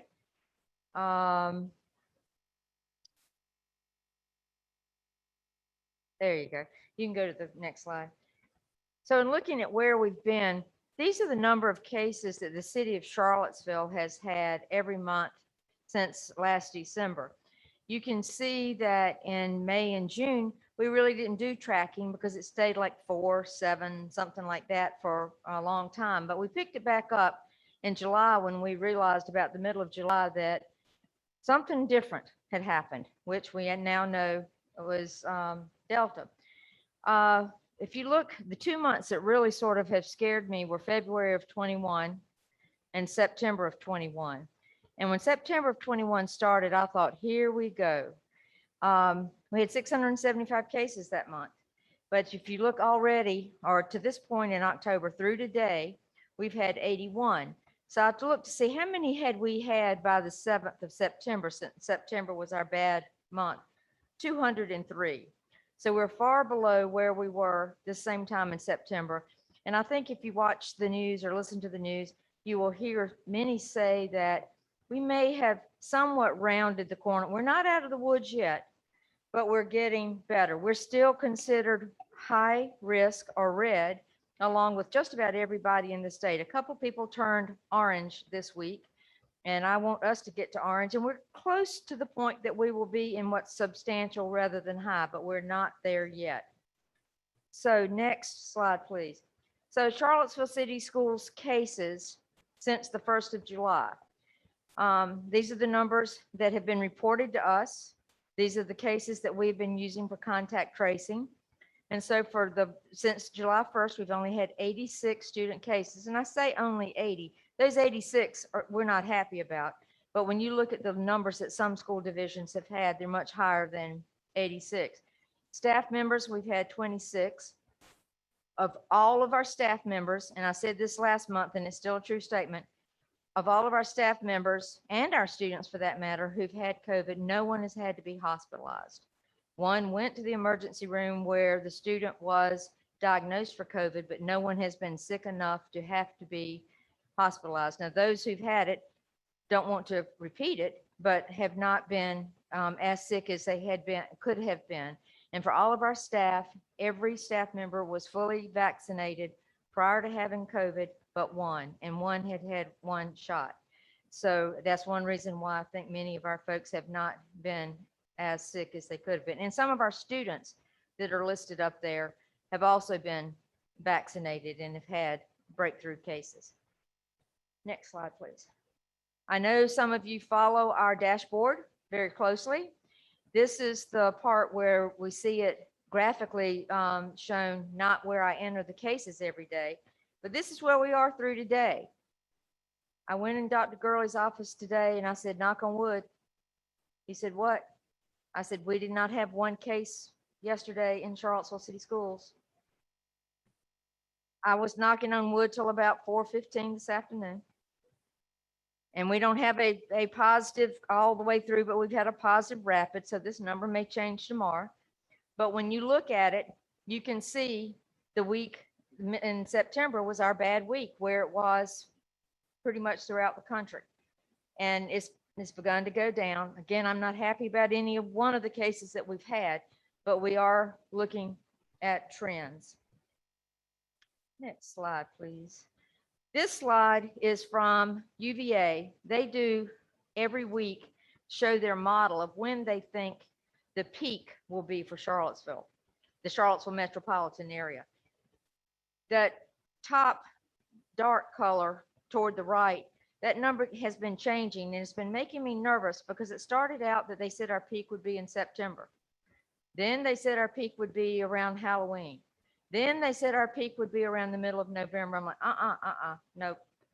Well, if you look, and I know you can't read those tiny little numbers, but now they say our peak was September the 26th or 24th. I can't even read the number myself.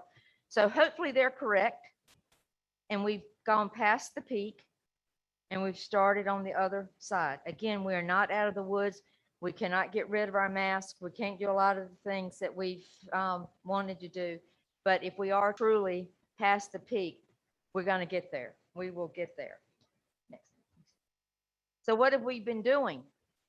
I've got vaccinations in all caps because that is still one of the main things that we've got to get accomplished to finish going on the other side of this. We've had the protocols that we've had in place that we update as new information comes out. You've heard from Ms. Powell all about the air quality things we've been doing, all of our PPE supply, everything that's on this list. We've continued to do this year, even though it hasn't had as many cases as last year.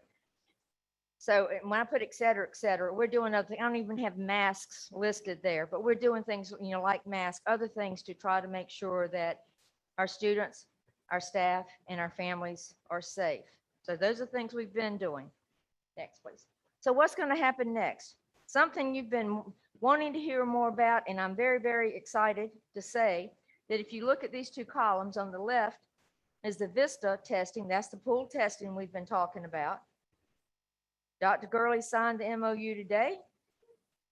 So we have been talking to the staff about what needs to do next. Our vendor is Molecular Next. That company is also the group that does some of Blue Ridge Health District's testing at the mall. So Blue Ridge is very familiar with them and have nice things to say about the staff that's working there.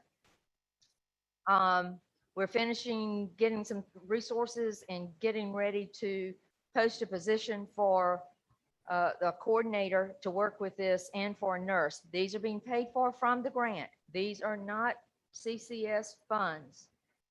When we expressed interest in Vista, I told them we needed $6,000 worth of supplies.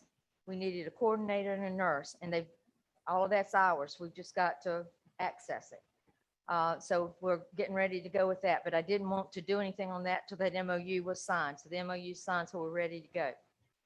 The second part of the testing, which is related to, but not exactly the same, is the diagnostic testing. Any of you who've been in my office or been with me on a Zoom meeting lately, all you've seen behind me is boxes. Somebody asked me today if my office had been moved to a warehouse. In that in my office right now, I have 1,032 rapid test kits. And today, somebody gave me the information, more information on the best way to do the distribution and get everything done. These will be proctored tests, which means every one of these tests will be done on the internet with a live person on the end of it that will be working with the person doing the test, and we'll get results pretty immediately. So what am I going to do next with all of these boxes? I already have scheduled a meeting with our nurses for Monday. Going to explain to them the processes that we need to do, what forms we have to do, how we enroll people in this process, and what happens next. And Tuesday, I'm going to start getting these tests out in the schools, so we can start doing those. Now, these tests aren't just for anybody that wants to take a COVID test. These are for people, adults or students, and if they're, well, for either one, but especially if they're students, we will make sure that we have the consents. If families have given consent for the pool testing Vista part, they have also given consent for the the diagnostic part. But say a child is not feeling well, we think it might be COVID, we don't have that consent, we're going to call the parents, see if we can get the consent. If the parents don't want us to test their child, we won't. But we will not test any children for whom we don't have consent. But we will do that for any students and staff, or for anyone who has been identified as a close contact and they've been recognized or recommended to have a COVID test. So we're not just going to pick out people and say second graders today are going to get tested. You've either got to be symptomatic or known exposure to a case. These are rapid tests. Rapid test, yes. So that's pretty exciting that we've gotten all of this done. And then the last page that I would mention, again, is the vaccinations. We have announced that we had approximately 95% of our staff vaccinated. Beth Chuck looked at something yesterday and she said, Beth Baptist, you're wrong. It's 96.5. And I didn't change the slide today, but I'll take it. 96.5 is better than 95. So what are we going to do with vaccinations? We're continuing to vaccinate students 12 and up with the Pfizer vaccination. We've done, it's either 2 or 3 clinics so far at Charlottesville High School. We have another one on October the 15th, where we will be doing second shots for some folks. And any Charlottesville staff listening who had Pfizer, listen tight, because if you had Pfizer and you had that second shot at least 6 months ago, anytime before April 15th, we're doing booster Pfizer shots on October the 15th here at Charlottesville High School in the morning. So if we have staff members, we wouldn't have any students who are yet ready for that because of when Pfizer was released. But if we have any staff members who want the booster, having had their first 2 shots prior to April 15th, we can do that. I already have 25 staff members who have signed up for that. I am asked several times a day, what about Moderna? The minute they tell us that we can offer the boosters for Moderna in the school system, we will have that set up, or we'll be working to set it up. For the children, we are confident that we're going to have the okay from the CDC and the FDA and all the other folks soon. So we already have 3 proposed dates in November for Pfizer for our 5 through 11-year-olds. We're talking about how we're going to do it. It'll probably be at the end of the day or late afternoon so that children can either get it while they're there or parents can come. We might make ourselves available for some weekend clinics. Whatever we can do with Blue Ridge Health Department to get these shots done, we will do.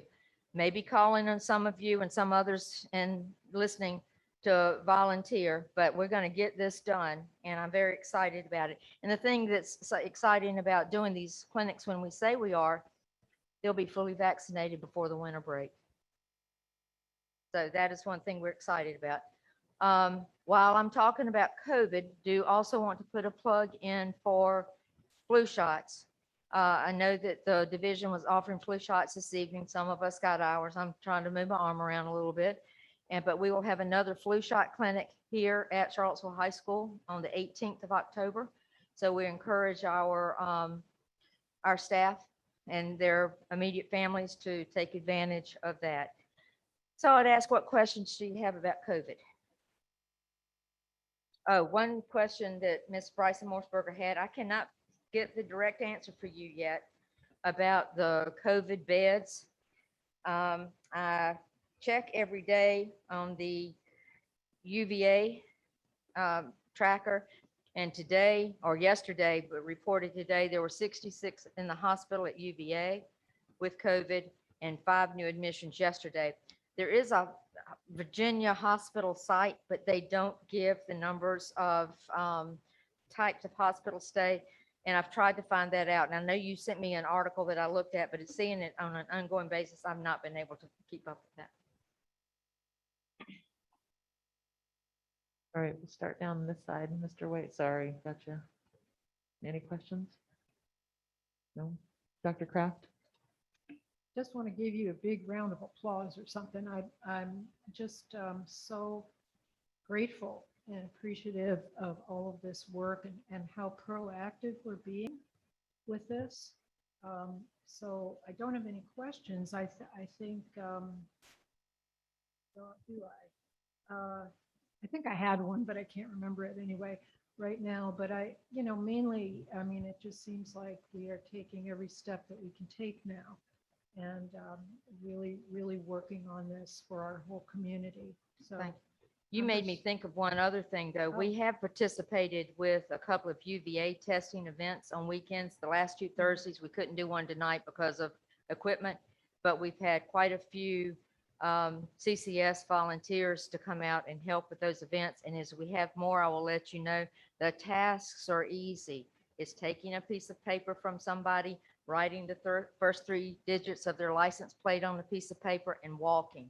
Even I can do this. So as we have more testing events, I will reach out and see who else would like to have fun with us. well, I would be happy to volunteer. Please call me. Mr. Bryant? I don't have a question, but just want to thank you, Beth, for all the hard work and coordinating and all the testing and everything that goes into it. It's a team Oh, work. and your team, Beth and team, Beth and company, for doing all the hard work and coordinating all of this. We do appreciate it, and also not only sharing the information and updates with the board, but with the community at large. I think that's very important. So thank Beth and team for a great Thank you, job. sir. Ms. Perea? No questions? Lashandra, anything else? Layla, do you have any questions, comments? Okay, I do. Okay. Thank you, first off, a lot of gratitude. So just wanted to check in, tell me a little bit more, tell us a little bit more if you can, please, about this rapid testing, because I'm excited about that. I didn't know we were going to have that fall into our hands. We were able to access this because we volunteered to be a part of Vista. And when I filled out the form, they said they would give us 250 tests. And I answered back, that is not enough. I need as many as you will give me. I didn't know I was going to get 12 massive boxes in the office. But you get what you ask for sometimes. And they come 6 to a smaller box, and you cannot open these until you're on the phone with the people or they're invalidated. So I've not touched them because I don't want to invalidate. But whoever administers the test will have to set up an account with Navica, I think it is. And then for our students, whoever's administering the test will set up what's called a monitored profile for these students because they're not old enough to do it themselves. And they will administer the test. And like I said, somebody's on the other end and they get the results pretty rapidly. And so I think there's a lot of uncertainty still about the validity of many of the rapid tests. I think people feel more certain about a rapid positive than they do a rapid negative. So if we have a rapid positive, we're still going to ask that they do a PCR, but that's more likely we know we need to get them out of the building. If it's a rapid negative, we would still report it to families and, make sure that they know that about the symptoms or what the issue has been. We will be able to keep up with the number of positives and negatives that we've had in the division. Every week, I will report how many tests have gone out to schools and how many tests have been actually used with children or been used, period.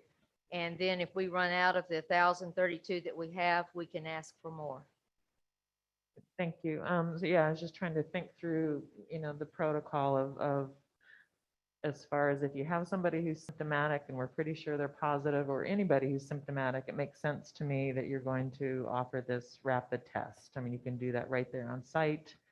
If it happens that there's a staff member who, was exposed to a sneeze or whatever, Right. that makes sense. Although there's that 3 to 5 day, incubation period too, where they might not be. So, how is that affecting, or So for the we're not changing our quarantine or what we're wanting those people to do, correct?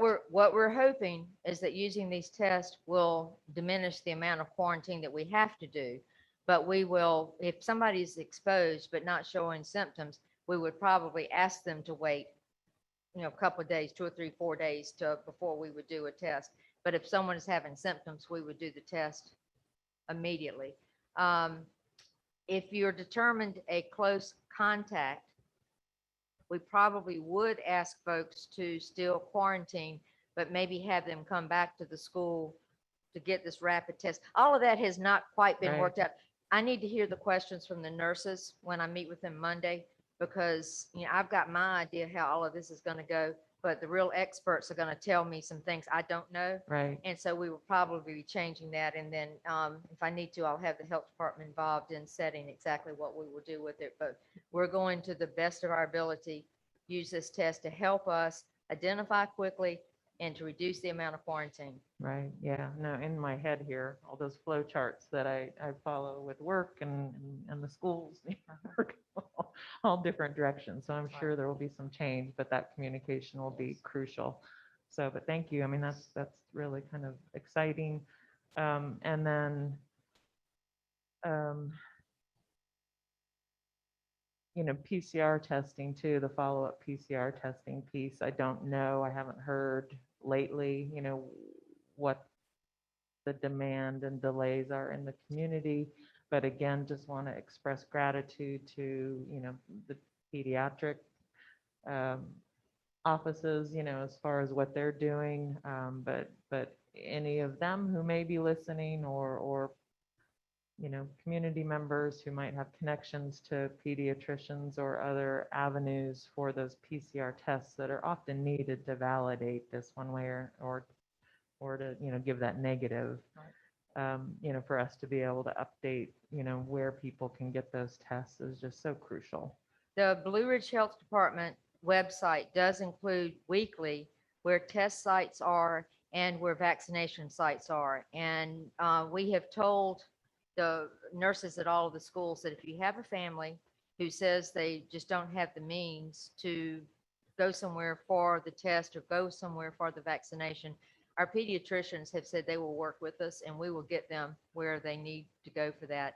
But I will say, after the last year and a half of working with our pediatricians, some of the world's best pediatricians are right here in Charlottesville, Albemarle County, and we're very fortunate to have them. We sure are, no doubt. And we appreciate the efforts by you and by staff and everybody who's, bridging that piece, the transportation piece, or helping families who might have that barrier. I know that that's always a concern. So a lot of gratitude about that. And thank you for the update as always.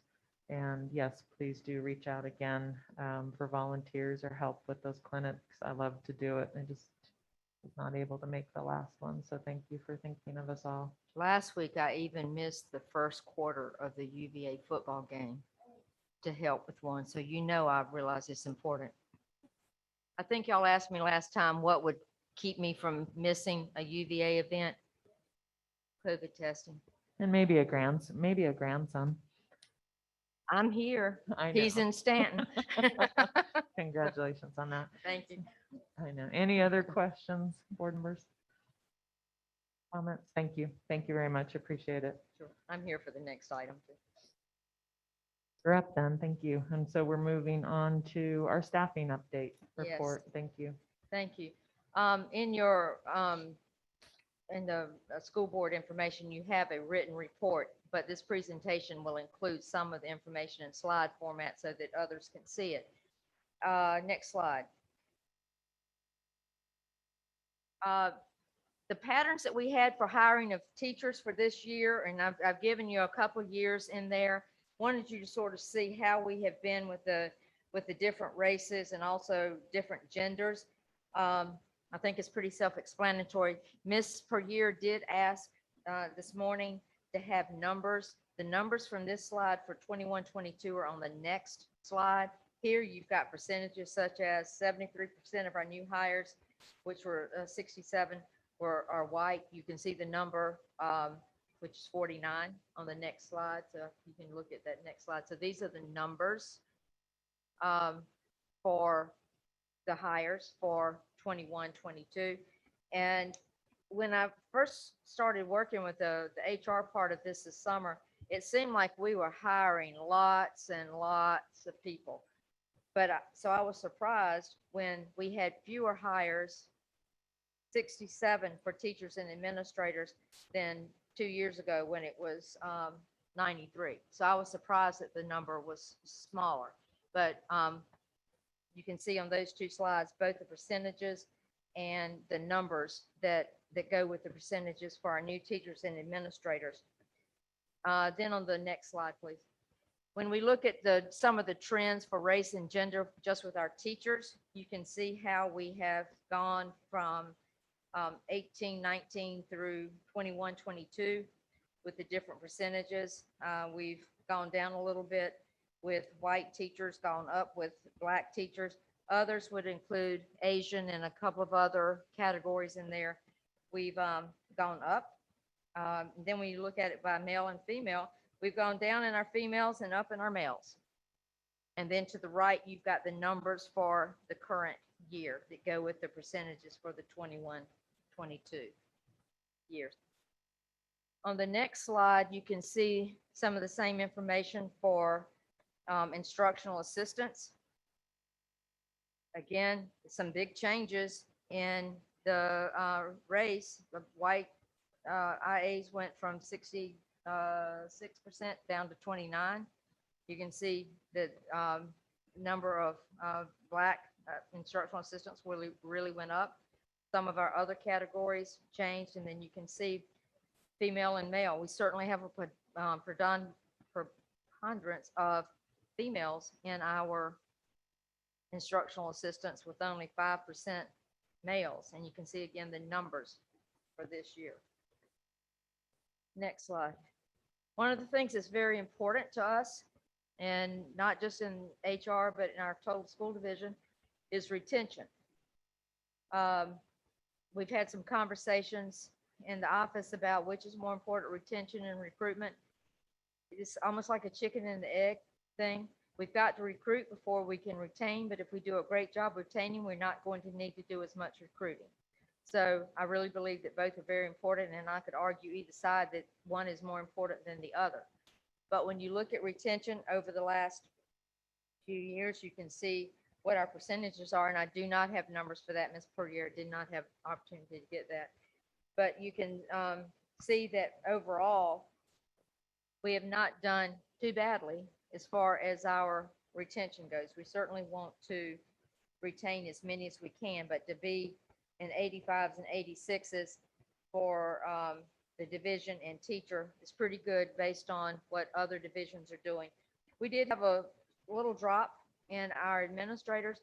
One thing you have to remember there is that we have so fewer administrators than we do teachers in other groups that one or two will change your percentages much more quickly than in the teacher rank. But we did drop slightly in the administrator retention.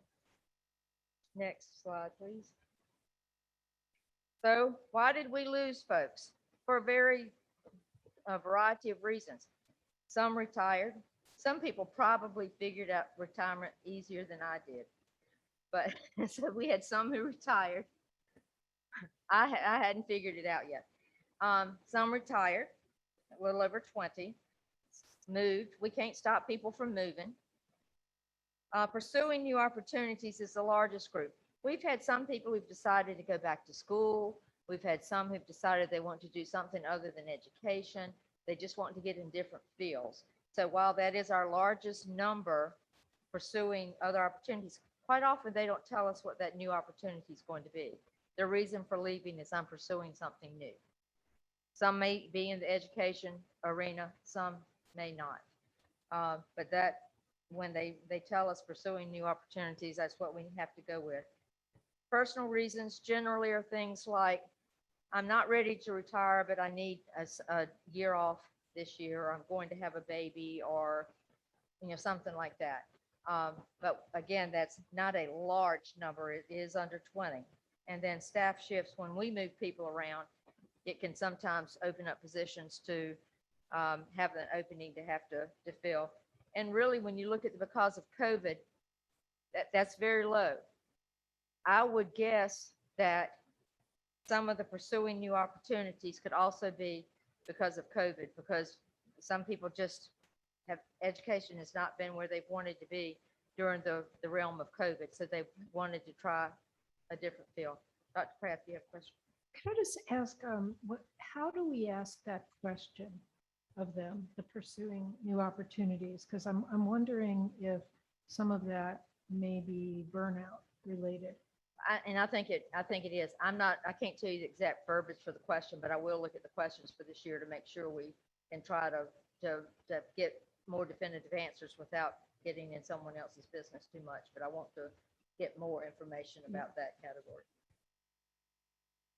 So where are we on October the 7th? Next slide. There's still some positions we need to fill. We still have 5 teaching positions. Now, one of these positions will start Monday. So it's not like it's totally vacant, but I put it on here because we don't have someone in that position tonight. We've got a STEM teacher at Venable, halftime reading specialist, work-based learning. That is a new position. What we did in that is we took some money from the Carl Perkins CTE grant and put it with our Virginia graduates grant to do a work-based learning assistant, and that person just has not been hired yet. And then we've got some instructional assistance positions. We're still missing our float nurse. We were able to hire the nurse for Charlottesville High School, who will start one day next week. She's already doing some days with us already, but full-time she'll be with us next week. But we're still looking for the float nurse position. Still need a half social emotional worker, looking for 1 custodian. And then lastly, substitutes, all in caps, because that is an issue for us. And you can go to the next slide. I'm sorry that the reading specialist from Clark is not still with us after presenting her letter, because I think the conversation that I've had most with Dr. Gurley this week has been about substitutes and what can we do about substitutes. You've heard transportation and the issues they've got with bus drivers. I could just about say ditto for substitutes. Being a substitute is a hard job. People think, oh, you just go sit with the students for the day. No. We don't need babysitters. We need substitute teachers to keep instruction going when the teacher is not there. So it can be a difficult job. So what have we been doing to try to work with this? We have been compensating teachers who are needing to fill in during the day if there's not enough subs in the building. We are have looked at the requirements to be a sub and are changing those some, so it will be easier for substitutes to become substitutes. In the past, we have required at least 60 hours of college work. We're reducing that so that we can get some people who would be great subs that just have not met that mark yet. We are looking at hiring, I'm not going to say a number because we don't know what the number will be, permanent subs to have so that people are hired as a permanent sub, so you have one ready person there in the building. I think Dr. Gurley and I both have worked in divisions where that has been done. That won't solve the problem and that won't cover every position, but we'll at least have somebody in the building. And we're not planning on this being 9 or 10 positions when we talk about it. We just don't know yet how many of these positions, and we're going to talk more about it this week. We are offering incentives for subs who work with us for at least 10 consecutive days. And once a sub gets to day 11 and continuing on, they get long-term sub pay, which is pretty much like first-year teacher pay. So that's a big jump for them. When colleges and universities will let us, we will compensate their student teachers and interns as long-term subs. Some colleges will not allow that to happen until a certain time in their placement.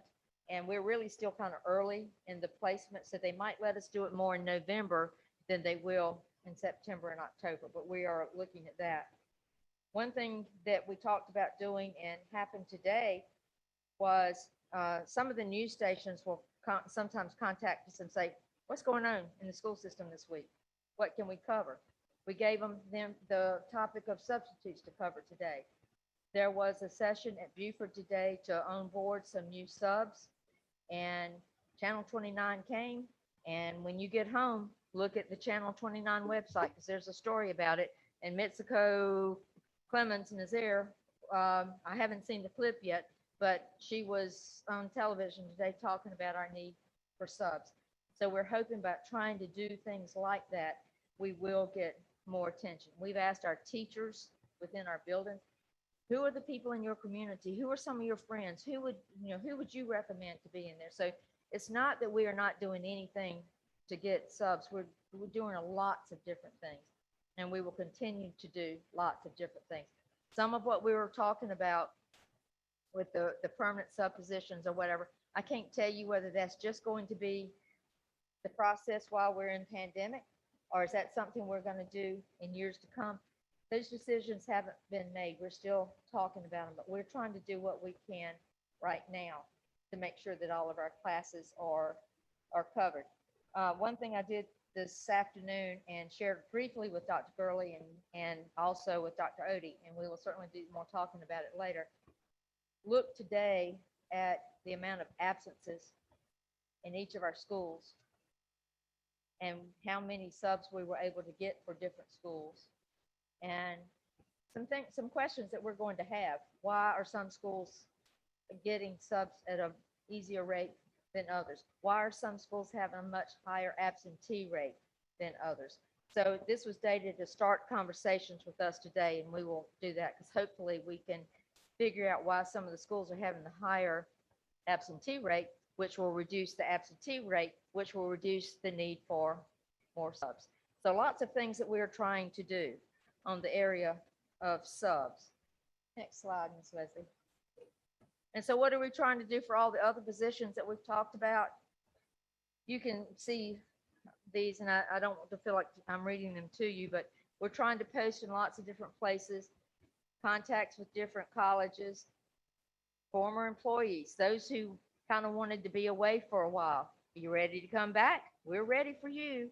See if we can get them. When I met with the new teachers, I asked them for one thing that they needed to do for me was to give me recommendation for people that they knew who'd be great employees for Charlottesville City Schools. So, tell me who you would want to work with, and we'll see what we can do. Needy, I mentioned that. And then just trying to support many of our student teachers to grow our own, because if our student teachers and interns are happy during their work with us, then they're more likely to want to stay with us later. So try to get in and see the student teachers, see the great thing they're doing, compliment them, work with them. So just a few of the things that we're looking at right now. And then the next to the last slide, I think it is, our talent acquisition. What do we really want to do to continue growing and to increase? There's where we get the prioritizing of both retention and recruitment. We've got to do both. We've got to make sure that we are looking for a racially diverse workforce that really looks like our student body. I know that is something that we look at every year at the percentages of our hires, at the percentages of our workforce. Does it mirror our community? Does it mirror our school division? Looking at non-traditional ways. No longer can we put an ad in the newspaper and expect to get quality candidates. Not that we won't get quality candidates there, but that's just not where they're looking. So we've got to look all the different places to try to get candidates, and just work with others who are have access to and are providing different types of learning, and to make sure that we're covering the cultural competency pieces that we need. That is so important. We're not as interested just in somebody who has the skills to teach a content area as in someone who also has the skills to work within the cultural competency responsiveness that we know is so important. And then just following our employees' talents to see what they can do to help us in the different areas, and to use their strengths to continue to grow them and to grow others. And then the very last slide, I was asked to provide some information about different trainings that our staff members have. Every year we have certain things that everybody's required to do, and we do it now via Canvas. People were tired of hearing me do my presentation every year on bloodborne pathogens, so we now do it on Canvas. And then in the right column, different positions require different professional learning. So you can see some of the types of things that we're doing. EduClimber is a system working with our data. And then, of course, the social emotional work that we're doing. Different things that Dr. Odie needs to do in her shop with curriculum and instruction. And then I provided links in there for what we did at the beginning of this school year for our new teacher orientation. And each of our schools does their own professional learning plan now. We're doing more individualized professional learning than we used to. We finally figured out that putting everybody in one big room to listen to one thing and expect them to get it might not be the best approach. So we're doing more individualized by school and by position. So this is a sample from one school's plan. And then also Charlottesville High School's plan for what they did on this most recent PD day. So I'd ask if you've got any questions about all the things that we're trying to do to recruit and retain our staff. Dr. Baptist, I have a question. Uh-huh. Under the slide, substance big issue, you mentioned altering the requirements. Are you looking at reducing the number of credit hours? Yes. The substitutes are required. Do you have a specific number in mind? We are looking at reducing that. I don't know if we have landed on an exact number. I know when Dr. Gurley and I talked, most places have done 60. So the number 30 was floated, the number 48. So we're looking at reducing it. We just haven't, I don't think we've set on the exact number yet. Okay, so okay, lowering that number. So when will we know? I meet with him tomorrow afternoon at 3 o'clock. So I hope that we will have that answer tomorrow. Okay, thank you. I'm going to start down with LaShonda. Do you have any questions, comments? I did have a few questions and comments. I had wanted to discuss the retention because over the last year, a lot of some of the people who left the division have been with us for a long time, and it just made me concerned about our retention efforts. And that when you look at the reports that we get with the consent agenda, most of them just say personal reasons, Yeah. personal reason. But when someone is leaving and they're teaching in another division or going somewhere else, it makes me pause because we have openings in our division, and I just wonder what our efforts are to like stop people from leaving. If we make an effort to move them around in the division more. And the exit interview, when we're asking people like if we could have done something differently, I guess I just wanted us to really, with the data and the numbers, I understand people leave for a variety of reasons, but I would like to discuss more the retention and the people who have left for particular reasons that we could maybe address better in the future. And so that was what I wanted to talk about, because on the report, it'll say like someone has been with us for 15 years and they're leaving and they're not retiring. To me, that's a red flag, something that, you know, what could have been the issue. And so when we get the reports, it would be nice to break down just the data in a way that gets at it better. Because that's all. The retention part is the part that's getting to me, because we can do all the recruitment, but if people are leaving, then that's the part that I feel like we need more follow through with. So when people are leaving, what are our retention? Do we do a counter off? Like, what do we try to do to get you to stay in our division? We have done some counter offers, just as other divisions do counter offers when we're trying to recruit from them. One thing about Charlottesville, we are a smaller division. So in certain position or certain areas, there's not as much room for advancement as it would be in other schools. I can think of 2 people right off that left us this summer for another school division. And one of them, it was a promotion to the other school division into a position that isn't in the same organization that we have. So the person would not have had the same opportunity in Charlottesville just because of the organizational structure. The person chose to do that because the title meant to them, meant a lot to them. I know another one who was a teacher with us for quite a few years, wanted to see what another school division was like, to see whether she wanted to be an administrator in that school division or would return to us later. So sometimes, you know, it's various reasons. I tried to talk that one into staying. It's not against Charlottesville. I just want to try something different.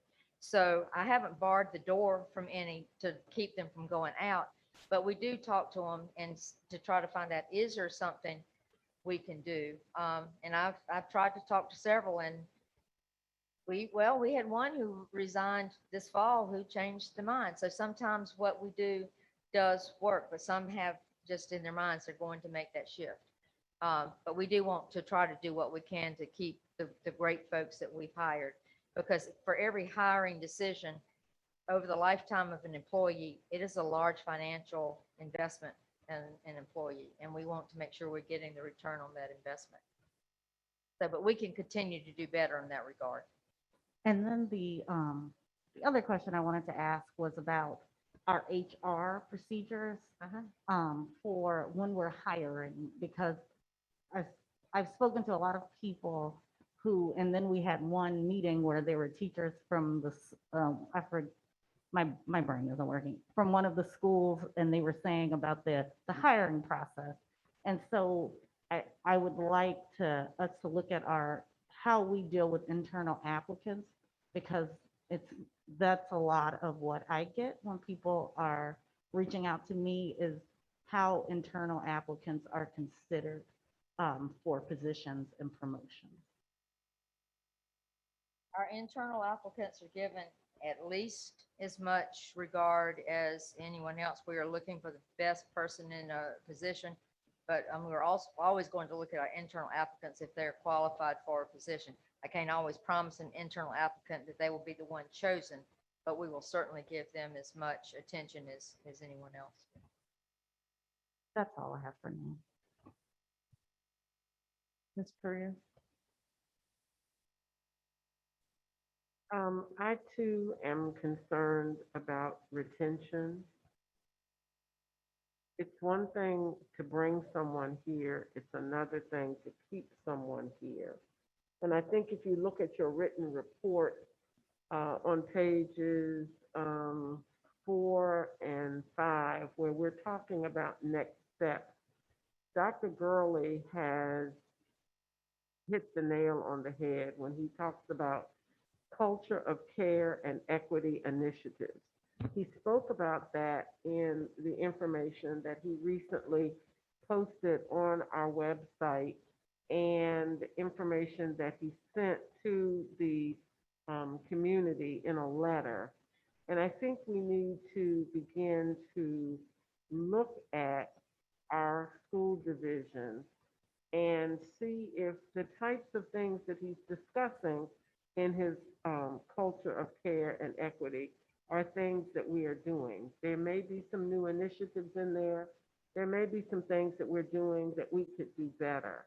Sure. But when we look at our schools and we say that we want diversity, equity, and inclusion, and the schools don't mirror that, either with the instructional staff or the administrative staff, then what message are we sending?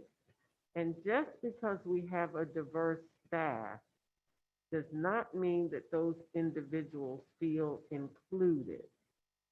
And so if I'm hired and I'm a diversity hire because I'm African American and I'm female, but I don't feel included in anything that happens, whether I'm here 5 years, 1 year, or 5 months, that brings about a negative effect for that individual, and at some point could bring back a negative response to this division.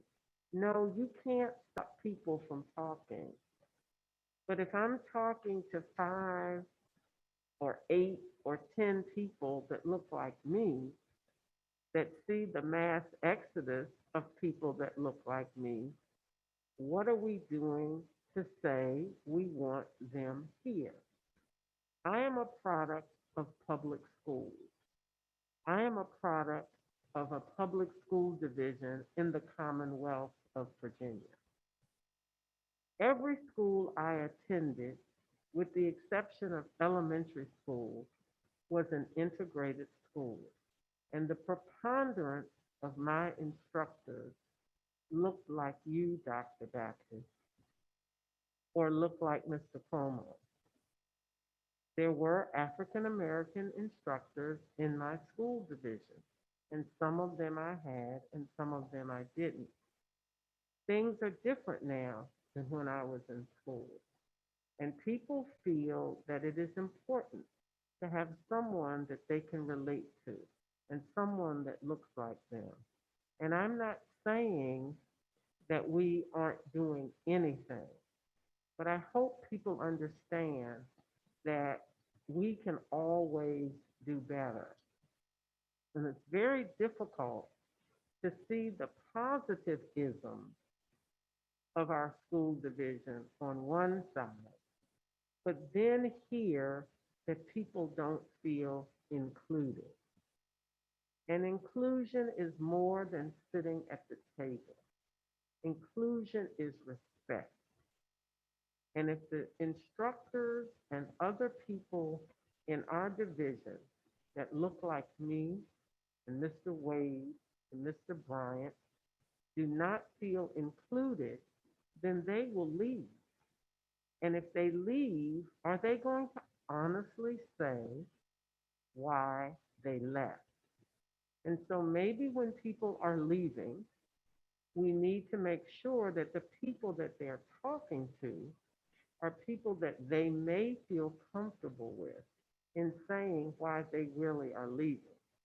Because if you have a mass exodus and everybody's saying personal reasons, then what really is behind the personal reason? And I think we need to follow Dr. Gurley's, gotta put on my glasses, I had a birthday, Dr. Gurley, culture of care and equity initiatives. And we are a small division with 5,000 students tops. And I'm sure we don't have 5,000 employees. We call ourselves a family. We say for every learner, every day. And the people that are employed by the division are learners too. Teachers learn every day. Cafeteria workers learn every day. And we need to make sure that when we close our eyes at night, we have done the best we can, not only by our students, but everyone that is in the CCS family. Because without the staff, it doesn't matter how many students we have.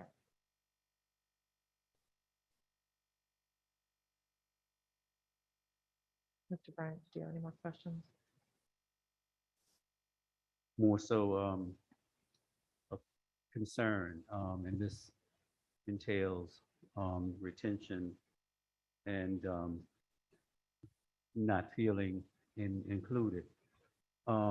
This goes back for many years when I was in the system teaching, and many people then felt, especially those employees who had worked for the school system for many years, who had applied for certain positions and didn't get promoted or even granted an interview, they just felt disenfranchised. And when they saw others coming in, the new ones coming in, these were folks who had worked for many years for Charlottesville City Schools. And I saw this up close and personal. This continues to go on. Even to this day, there are individuals in our school system, teachers, who have been told to go back to school and get your credentials and get certified. And once they've done that, then they apply for positions and are not hired, or sometimes they're not even been granted an interview. And a lot of folks are questioning that. And I don't have the answer because I'm not in human resources. But I think we need to take a look at that, especially our employees that worked for a long time in this system, to ensure that they get a fair shake. I have a personal testimony I could attest to, but I won't go into that tonight in regards to that. But I really think that we need to look at that seriously. Getting them here is one thing, retaining them is another, but also looking at the folks. We know that a lot of individuals are not going into education now. Everybody's pulling from the same pool.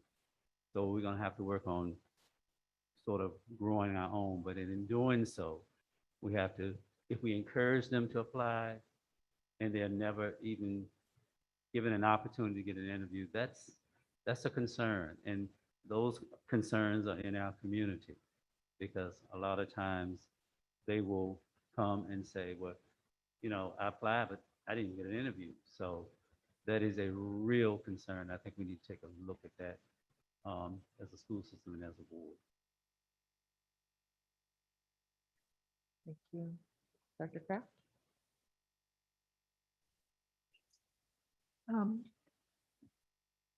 Well, I have some of what's on my mind is similar to some things that have been said, so I won't go, I don't want to be real redundant here, but just a couple of things.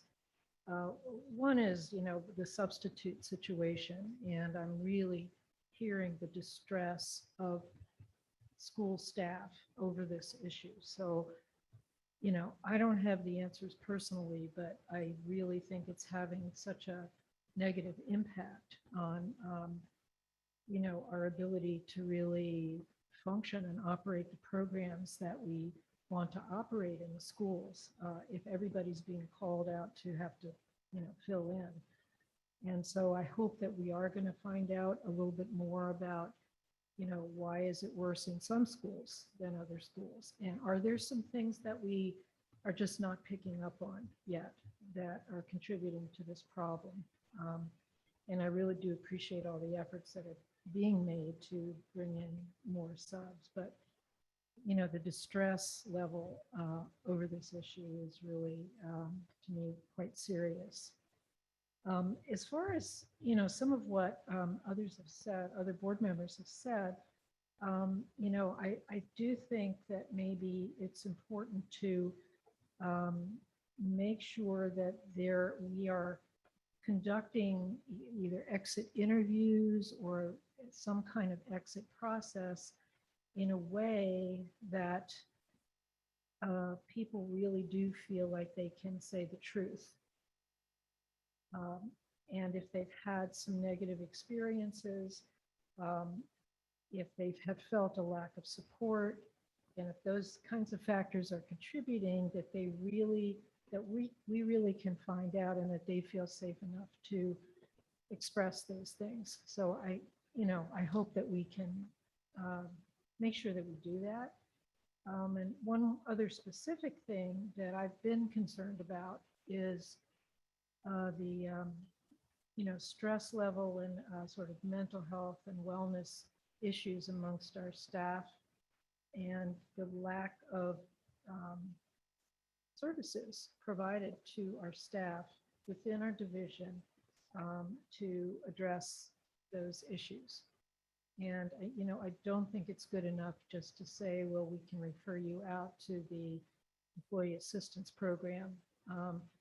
Being in the field, I do know a lot of times that that whole process can easily fall apart for a variety of reasons. So, I do think it's important that we have some options within our division that teachers and other staff can access during the time that they're here if they need to.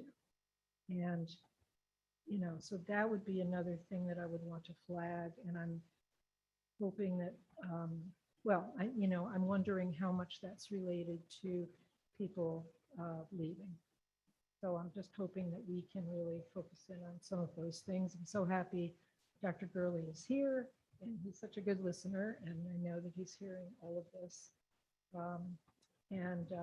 So I think, just as others have said, we really want to do everything to have the kind of environment in our school division that people will feel like they want to be here and continue to be here.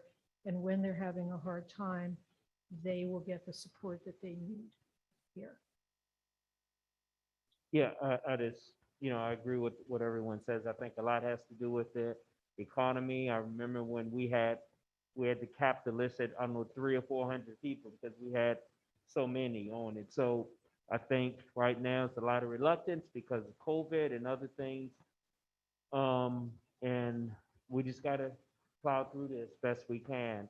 I know I've seen the other side of it, been on the board long enough that we said, we just won't take any more applications. We have enough on that list. We can't take any more, but a lot is going on now. It's a lot of reluctance.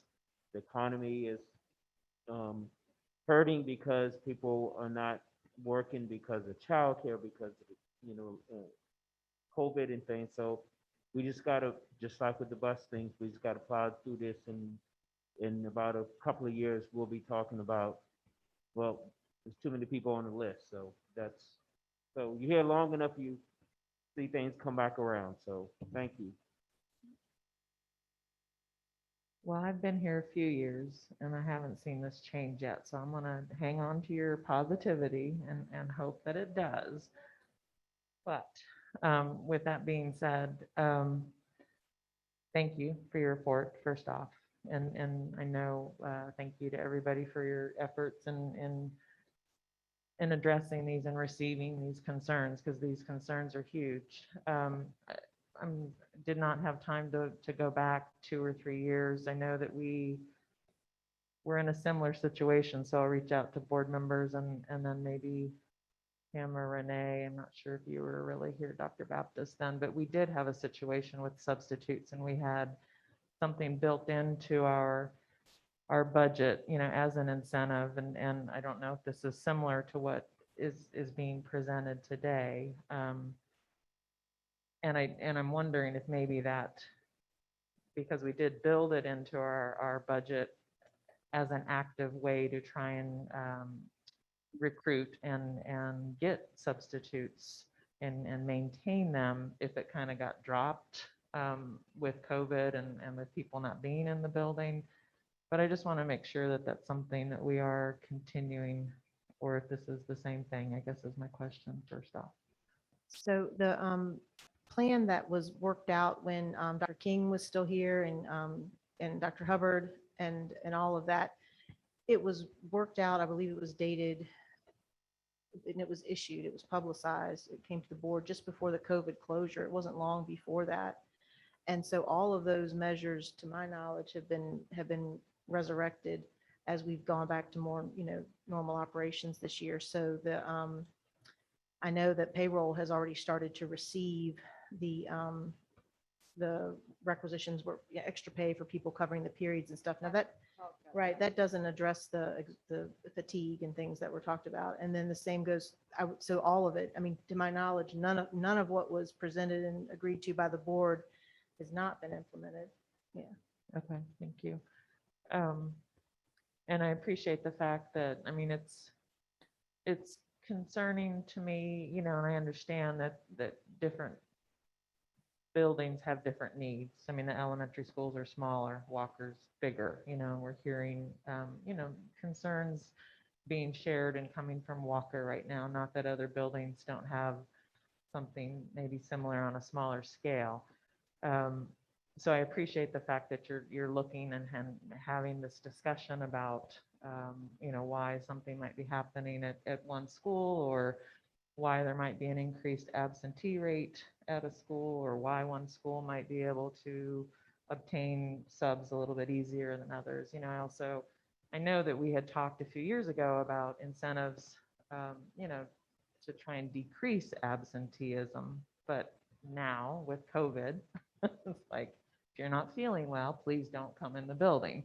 So I'm sure, there's part of that. And so that's another piece that we have to balance, and then as a board, or as a single board member, I'll speak for myself. I mean, I am concerned, and I know that the admin team, the principals, and the building leadership, they're doing the best they can to fill the needs of open positions in each building.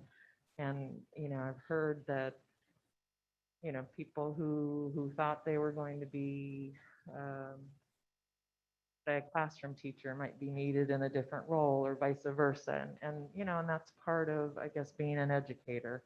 And I understand that, but that's also hard. And I guess I have a concern about what's happening to the kids, and not that everybody else doesn't, but if you pull somebody from one, say they're a specialist, a reading specialist, say, and they're being asked to do something completely different, then how do we ensure that the kids are really getting the reading intervention? And I know it's happening. I mean, this is just more of a conversation, and it's a big concern, I think, that we all have, and I think it's not unique probably to Charlottesville City Schools, and that we're having to do this, but I feel like we need to acknowledge it and let staff know.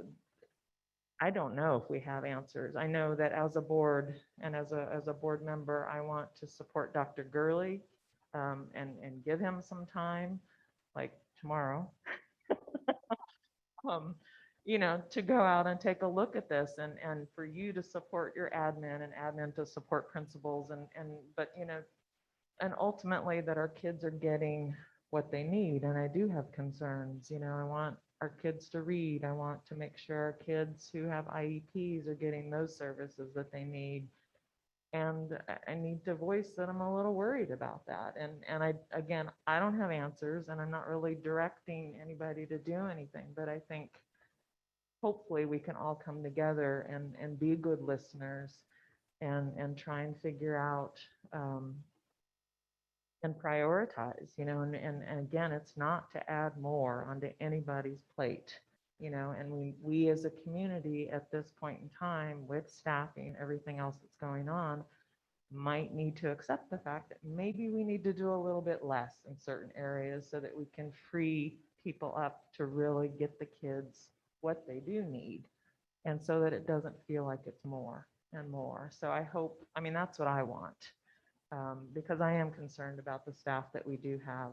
I'm concerned about all of us, because we're all working really, really hard. But when it comes down to it, the hours, most, if not all, have been teachers. And I don't want to lose sight of what that feels like to be in the classroom, and the amount of time that people put into prepping for classes, and then also the added responsibilities of ensuring that everybody's safe and healthy, and ultimately that's what we all want. But again, to be supportive of that and really to step back and prioritize and get the kids what they need, but to do it in a way that everybody understands. You know, again, we talk about equity, and sometimes equity means some people get less so that everybody gets what they need. And so I just want to acknowledge that again, the concerns. I want the people at any building, you know, if you're unhappy, to know that we are hearing you, and I trust that you and your team, you know, are looking at that, and I know you are hearing this, and everybody else here.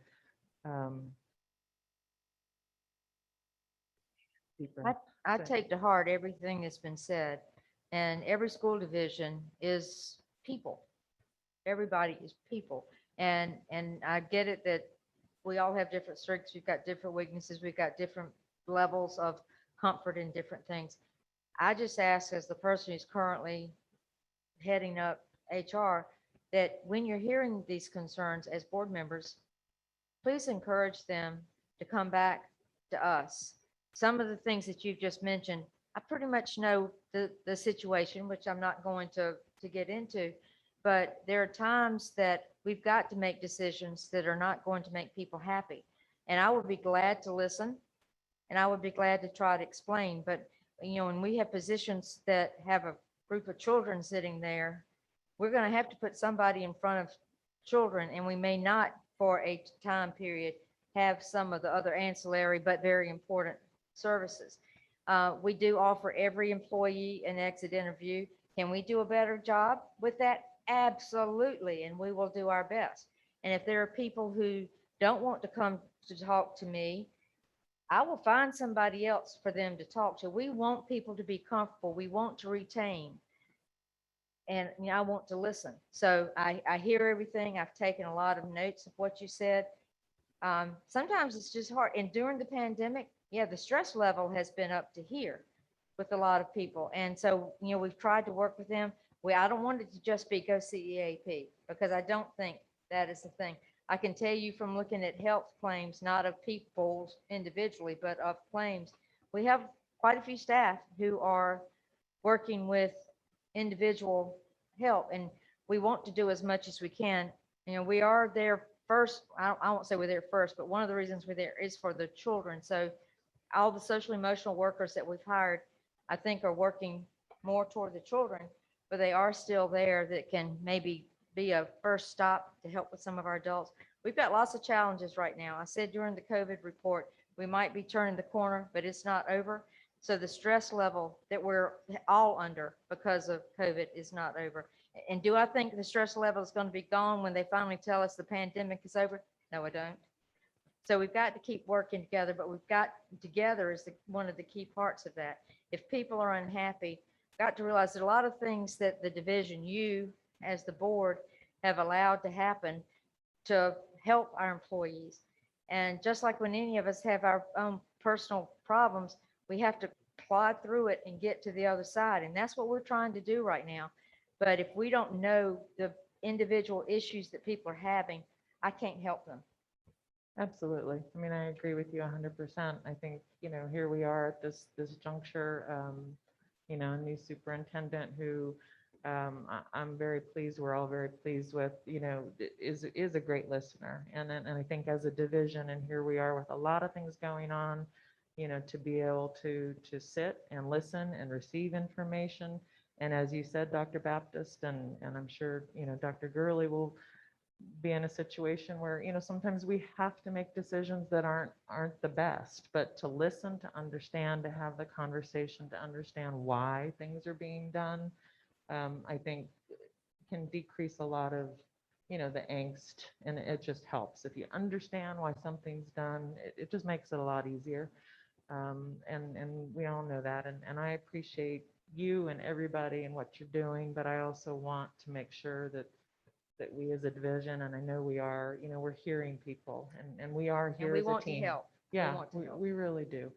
So thank you for that. I did have one final question though, and I'm sorry, I forgot about COVID, and it was nursing. So with that PCR program or with the rapid testing program. You said we wanted to hire a nurse for that, but we're still That's for the struggling to Vista. hire. That's for the Vista part of it, is Right. where we will get the coordinator and the nurse, because even though molecular next will do the pool testing, it's still in case we need an assistant, not to, that we were still pulling on all of our nurses. It would be somebody to help molecular next and a coordinator to help coordinate. Are we going to Jackson Valley this week to pool test second graders? Or what are we doing? So it's not to take away what Right. our nurses are doing. It would be an assistance for the Vista, not for the diagnostic. Our But nurses will what be if- working with yeah, diagnostic. But what if we don't get somebody for that position? I mean, Well, will then it I hold guess that I'll up? be helping. Okay. All right. Okay, I think that was it for my questions. Thank you so much. I appreciate you and everybody. All right. Okay, we are now moving on to our second opportunity for comments from members of the community. We have a couple people here in the media center, and Mr. Como, if you can check and see if there's anybody online at this point who would like to make comments. Sure thing, Madam Chair. Right now, I would ask anybody who's in the attendees gallery, if they wish to make a public comment, to simply raise their hand by using the raise hand icon tool, or to post a message in chat, and I will be glad to set you up for your 3 minutes of public comment.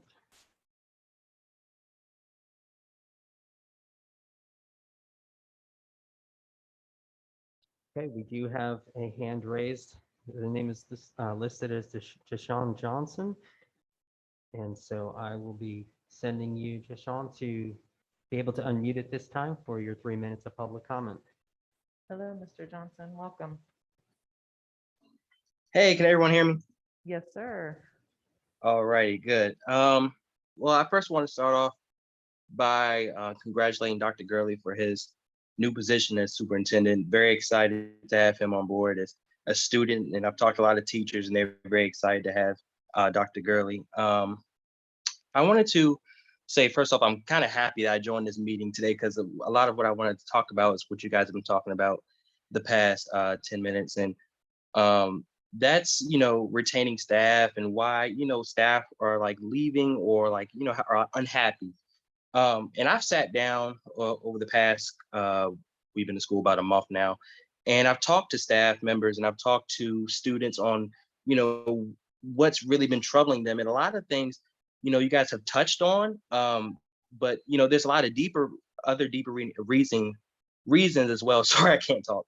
And one of those reasons is like for staff, they really don't feel appreciated or heard within the board or HR.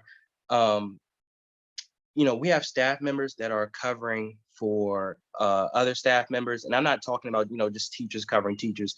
We have instructional coaches and other teachers covering for nurses.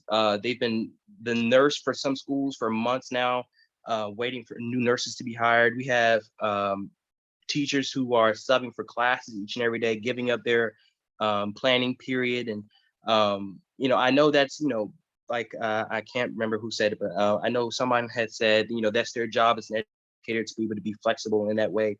But, when you have to do it so consistently to where you're giving up your planning period almost every day, to sub for a new class, it takes a lot of, a lot out of you. And a lot of teachers are frustrated with that. I know personal staff members who work in the office and who, are teachers who aren't eating lunch. We have staff members who are coming to school, not eating breakfast, not being able to have their lunch at school, and then coming home and they have to figure out whether they want to take a nap from how tired they are, or eat lunch or eat their dinner because it's the first thing they're going to eat today. So that's one thing that's making a lot of people upset, appreciation wise, and just being heard. And then, transparency. We have a lot of, I've spoke with some staff members. They're very upset with the transparency from HR and the board. We're having a lot of, and this is coming from me personally, but I've heard from staff members that we have backstage or behind the scenes decisions being made without the consult of families or staff members that are making them not trust HR and school board. So I know my time's running out, but those are just some of the things I've heard personally for some of the reasons why staff members are leaving or have been frustrated. Thank you, sir. Anybody else, Mr. Como? At this time, I do not see any other hands up, and I do not see any chat indicators for public comment. Give it a couple more seconds.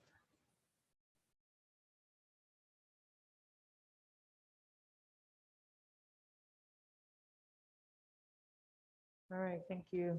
We're going to move on to board member comments, and I will start down with Mr. Wade. No comments? Okay. Dr. Kraft? Just a couple of things. First of all, I do again want to welcome Dr. Gurley and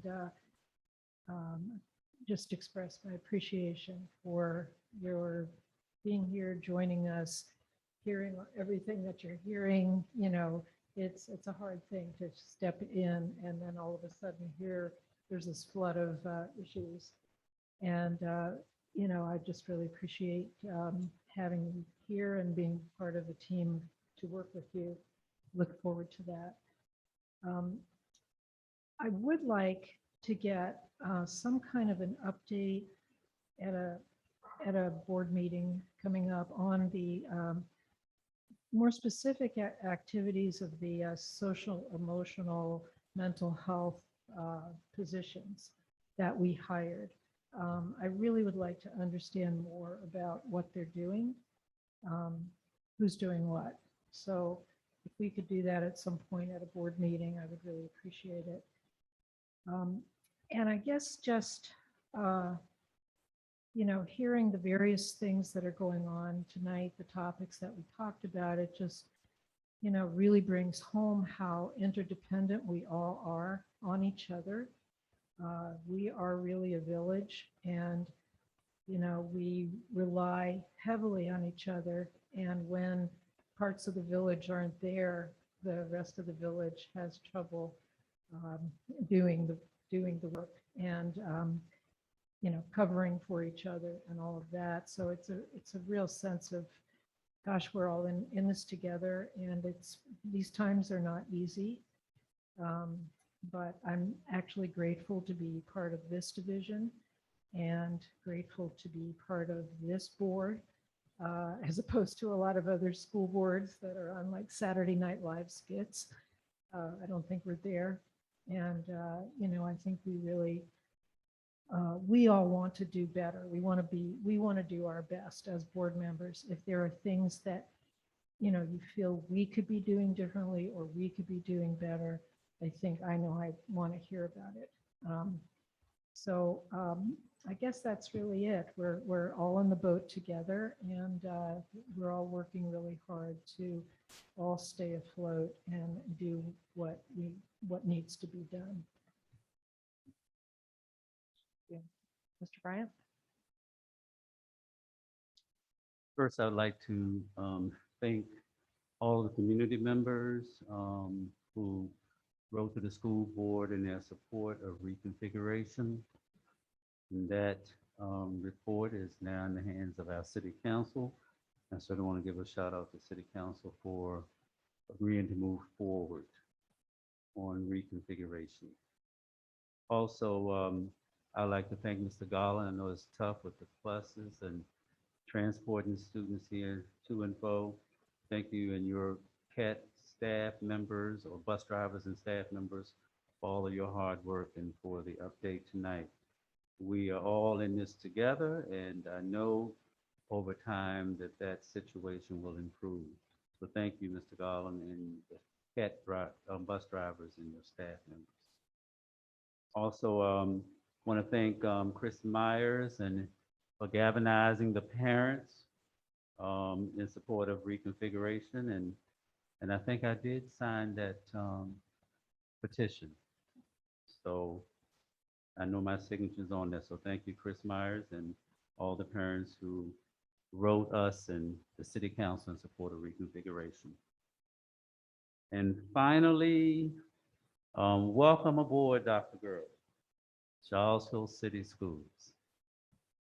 I'm sure you've been off and running, but we are very pleased that you are here And we are excited about the good work that you are going to be doing for our teachers, staff, and our children of the Charlottesville City Schools. Congratulations and welcome aboard. Thank you. Ms. Perrier.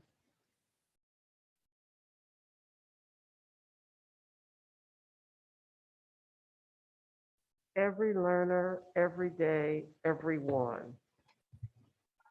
Tonight's board meeting was the epitome of that. It is going to take everyone, every day, and each day we learn something. I think with the pandemic, what has possibly been the most difficult is no one knew. Being in education, if you ever had a question, you asked someone and they generally knew, but if they didn't know, they said, well, I'll ask somebody. Well, we've never been through a pandemic and things change on a day-to-day basis. Ms. Powell knows that because what the mitigation strategies were when we started may not be the same mitigation strategies now. Mr. Garland knows that as well. So does Dr. Baptist and all of the members of her team. And we get up every day and we put our best foot forward to do our best. I had the honor and privilege of introducing Dr. Gurley the other day at our public education meeting. He came to the PEF meeting. I hope I did him proud when I introduced him. And I only hope that all of us that are a part of this family continue to have the enthusiasm and, energy that Dr. Gurley has. He has taken on a position with a lot of challenges, but a lot of positivity. And so each of us will rise to the occasion to help him with the challenges and to continue to move our division forward. I'd like to thank everyone in the CCS family, whether you are a student, a parent, a custodial worker, a food service employee, an IA, a nurse, a teacher, or any level of administration, whether it's building level or central office level, because I know that each of you are doing your best with what you know and what you have at that time.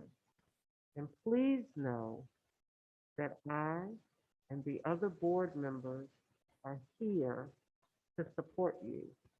Dr. Baptist knows if I hear anything, she's gonna know, because that's how I am. I don't want anyone to ever be in a gotcha mode and not know.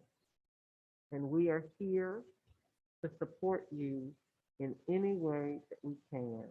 And I want to personally thank all of you for all that you have done and all that you have continued to do to make the Charlottesville City Schools the best.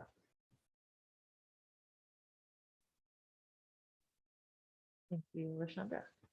Yes, I just wanted to take a minute and my thoughts, I didn't articulate them very well. I was thinking in hindsight, and so I do want to take a second to make sure I'm doing justice to people who have reached out to me. I work in HR, and I know everyone on the board is tired of hearing that, but there's what is supposed to happen and there's what actually happens. And so in a perfect world, we could all say like, I have this problem, I have this issue, but that's not how it works. There are a variety of reasons people don't feel comfortable when they have a problem in the workplace or they don't feel heard or seen. And so when people to me, because they don't know what else to do and they don't feel comfortable coming forward, it's frustrating, it's saddening. And, in the year 2021, sometimes it feels like the twilight zone, but we have to figure out a system because a lot of people don't feel comfortable coming forward. They don't feel comfortable saying things. And it's all kind of tied together because we talked about internal hiring. People worry, if I complain, will I get a promotion? Will I be considered? And we just have to figure out a way so that people can feel comfortable. There are a few brave souls, teachers and administrators who are comfortable coming and speaking, but a majority of people aren't. And for us to do our equity and diversity work, we have to address it because it's been stewing for a long time. And so, yeah, I just wanted to make sure that I was articulating, when people come to me, that they really are afraid or they feel intimidated. And so I just hope we have to find a way to do that better. And that was all. And like everyone else, I am excited for Dr. Gurley to be here and join us, and look forward to supporting him in any way I can. Thank you. Thank you. Thank you, everybody, for your comments. I think I've said a lot of what I needed to say already, but I did have a couple of announcements. Wanted to make sure, and it's gone out on Facebook and I think maybe Twitter too, that we have a couple of wonderful events coming up. Family engagement event, October 30th. They're calling it their fall festival. It will be here at CHS from 11 to 1.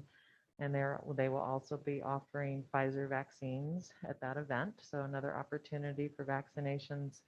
And then another response to essential needs event, which has been very successful. I believe there were 3 of them last year. And that will be November 20th from 11 to 1 here at Charlottesville High School as well. I did notice, and we talked a little bit about this, as far as what is October, and there's a lot of things that and disciplines that are recognized during October, and it's kind of hard to keep up with all of them.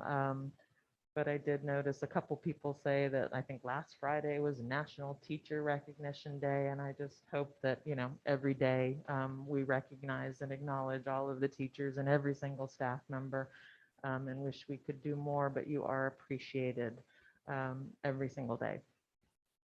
And then also I'm going to put in a plug because prior years we've had a resolution and I just didn't see it come up at the state level, but October is also Dyslexia Awareness Month. So always going to highlight that. It's important to me and important for all of our students in the community. And Bullying Prevention Month. So a lot of good things. Everybody's appreciated. And what else? I think that's it. I will save my next comment for at the end. And now we are moving on to superintendent's comments. So Dr. Gurley. Thank you. So I did want to say good evening to everyone. And I do thank you all for being here. This moment is very important to me. And so just as I give my final remarks, I do know that the end of the marking period is coming up, and I just encourage our students to finish strong. And our parents, if you need some assistance with helping our kiddos get to the finish line, just let us know. You did mention October, and so October is also the National Elementary School Principals Association and Secondary Principals Association recognizes this month as Principals Month. And so I do thank our principals for all their hard work. With regards to the teachers who spoke today, we have heard the concerns, and I do thank Dr. Baptist. She's been just very responsive to a lot of my requests already. And so we've already started looking at some of the data with regards to the absenteeism of teachers and how readily we can get substitutes. And so we're going to work on that. And we're going to meet, we'll have some time tomorrow to meet, but we're going to also meet on Monday as a senior staff to talk about substitute qualifications. For me, my recommendation is going to be just love children. And so we can take all the other stuff off and just put love children. I think we might be able to get a bigger pool.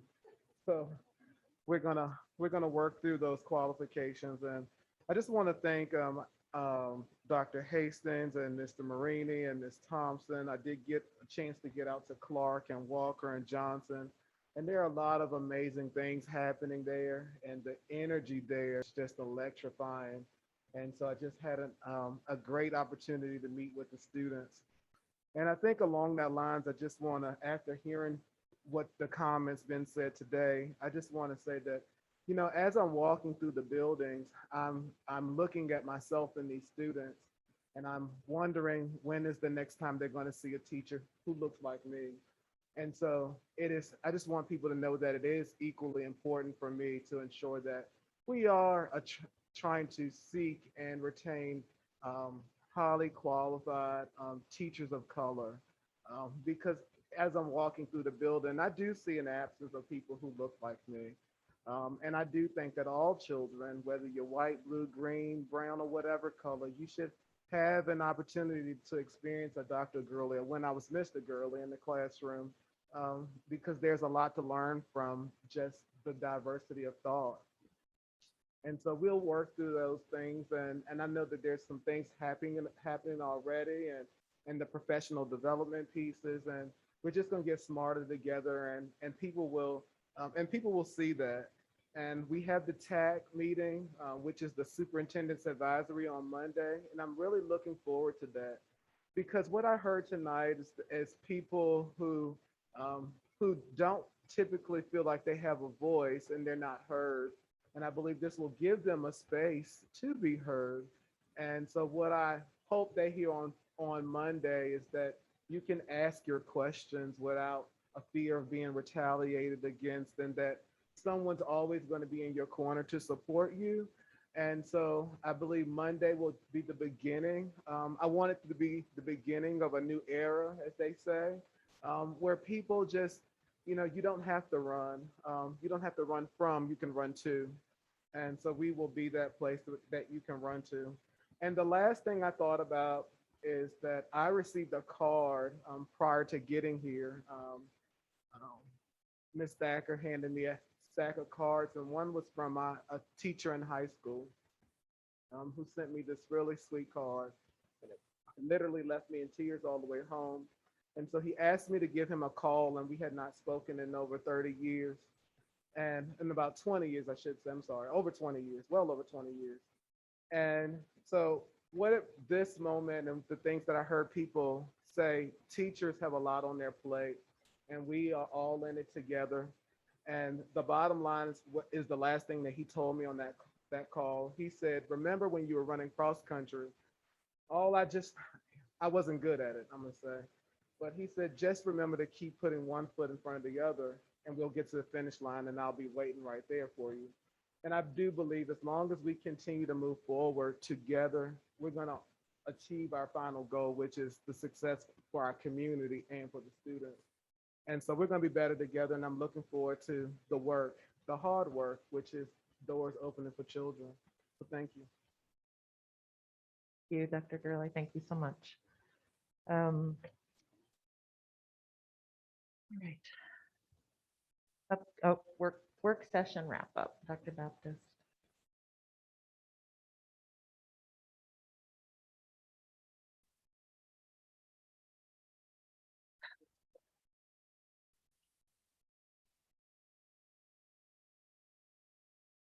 Such as looking at the exit interviews, overall hiring process, internal candidates, services for mental health for our staff. So those are all things that I'll be working on. And then the report for the SEL positions. Thank you. Okay, and upcoming meetings, our next meeting is November 4th, and that will be at 5 o'clock here at the Charlottesville City School Board Media Center. A reminder that 2 days prior to that is Election Day.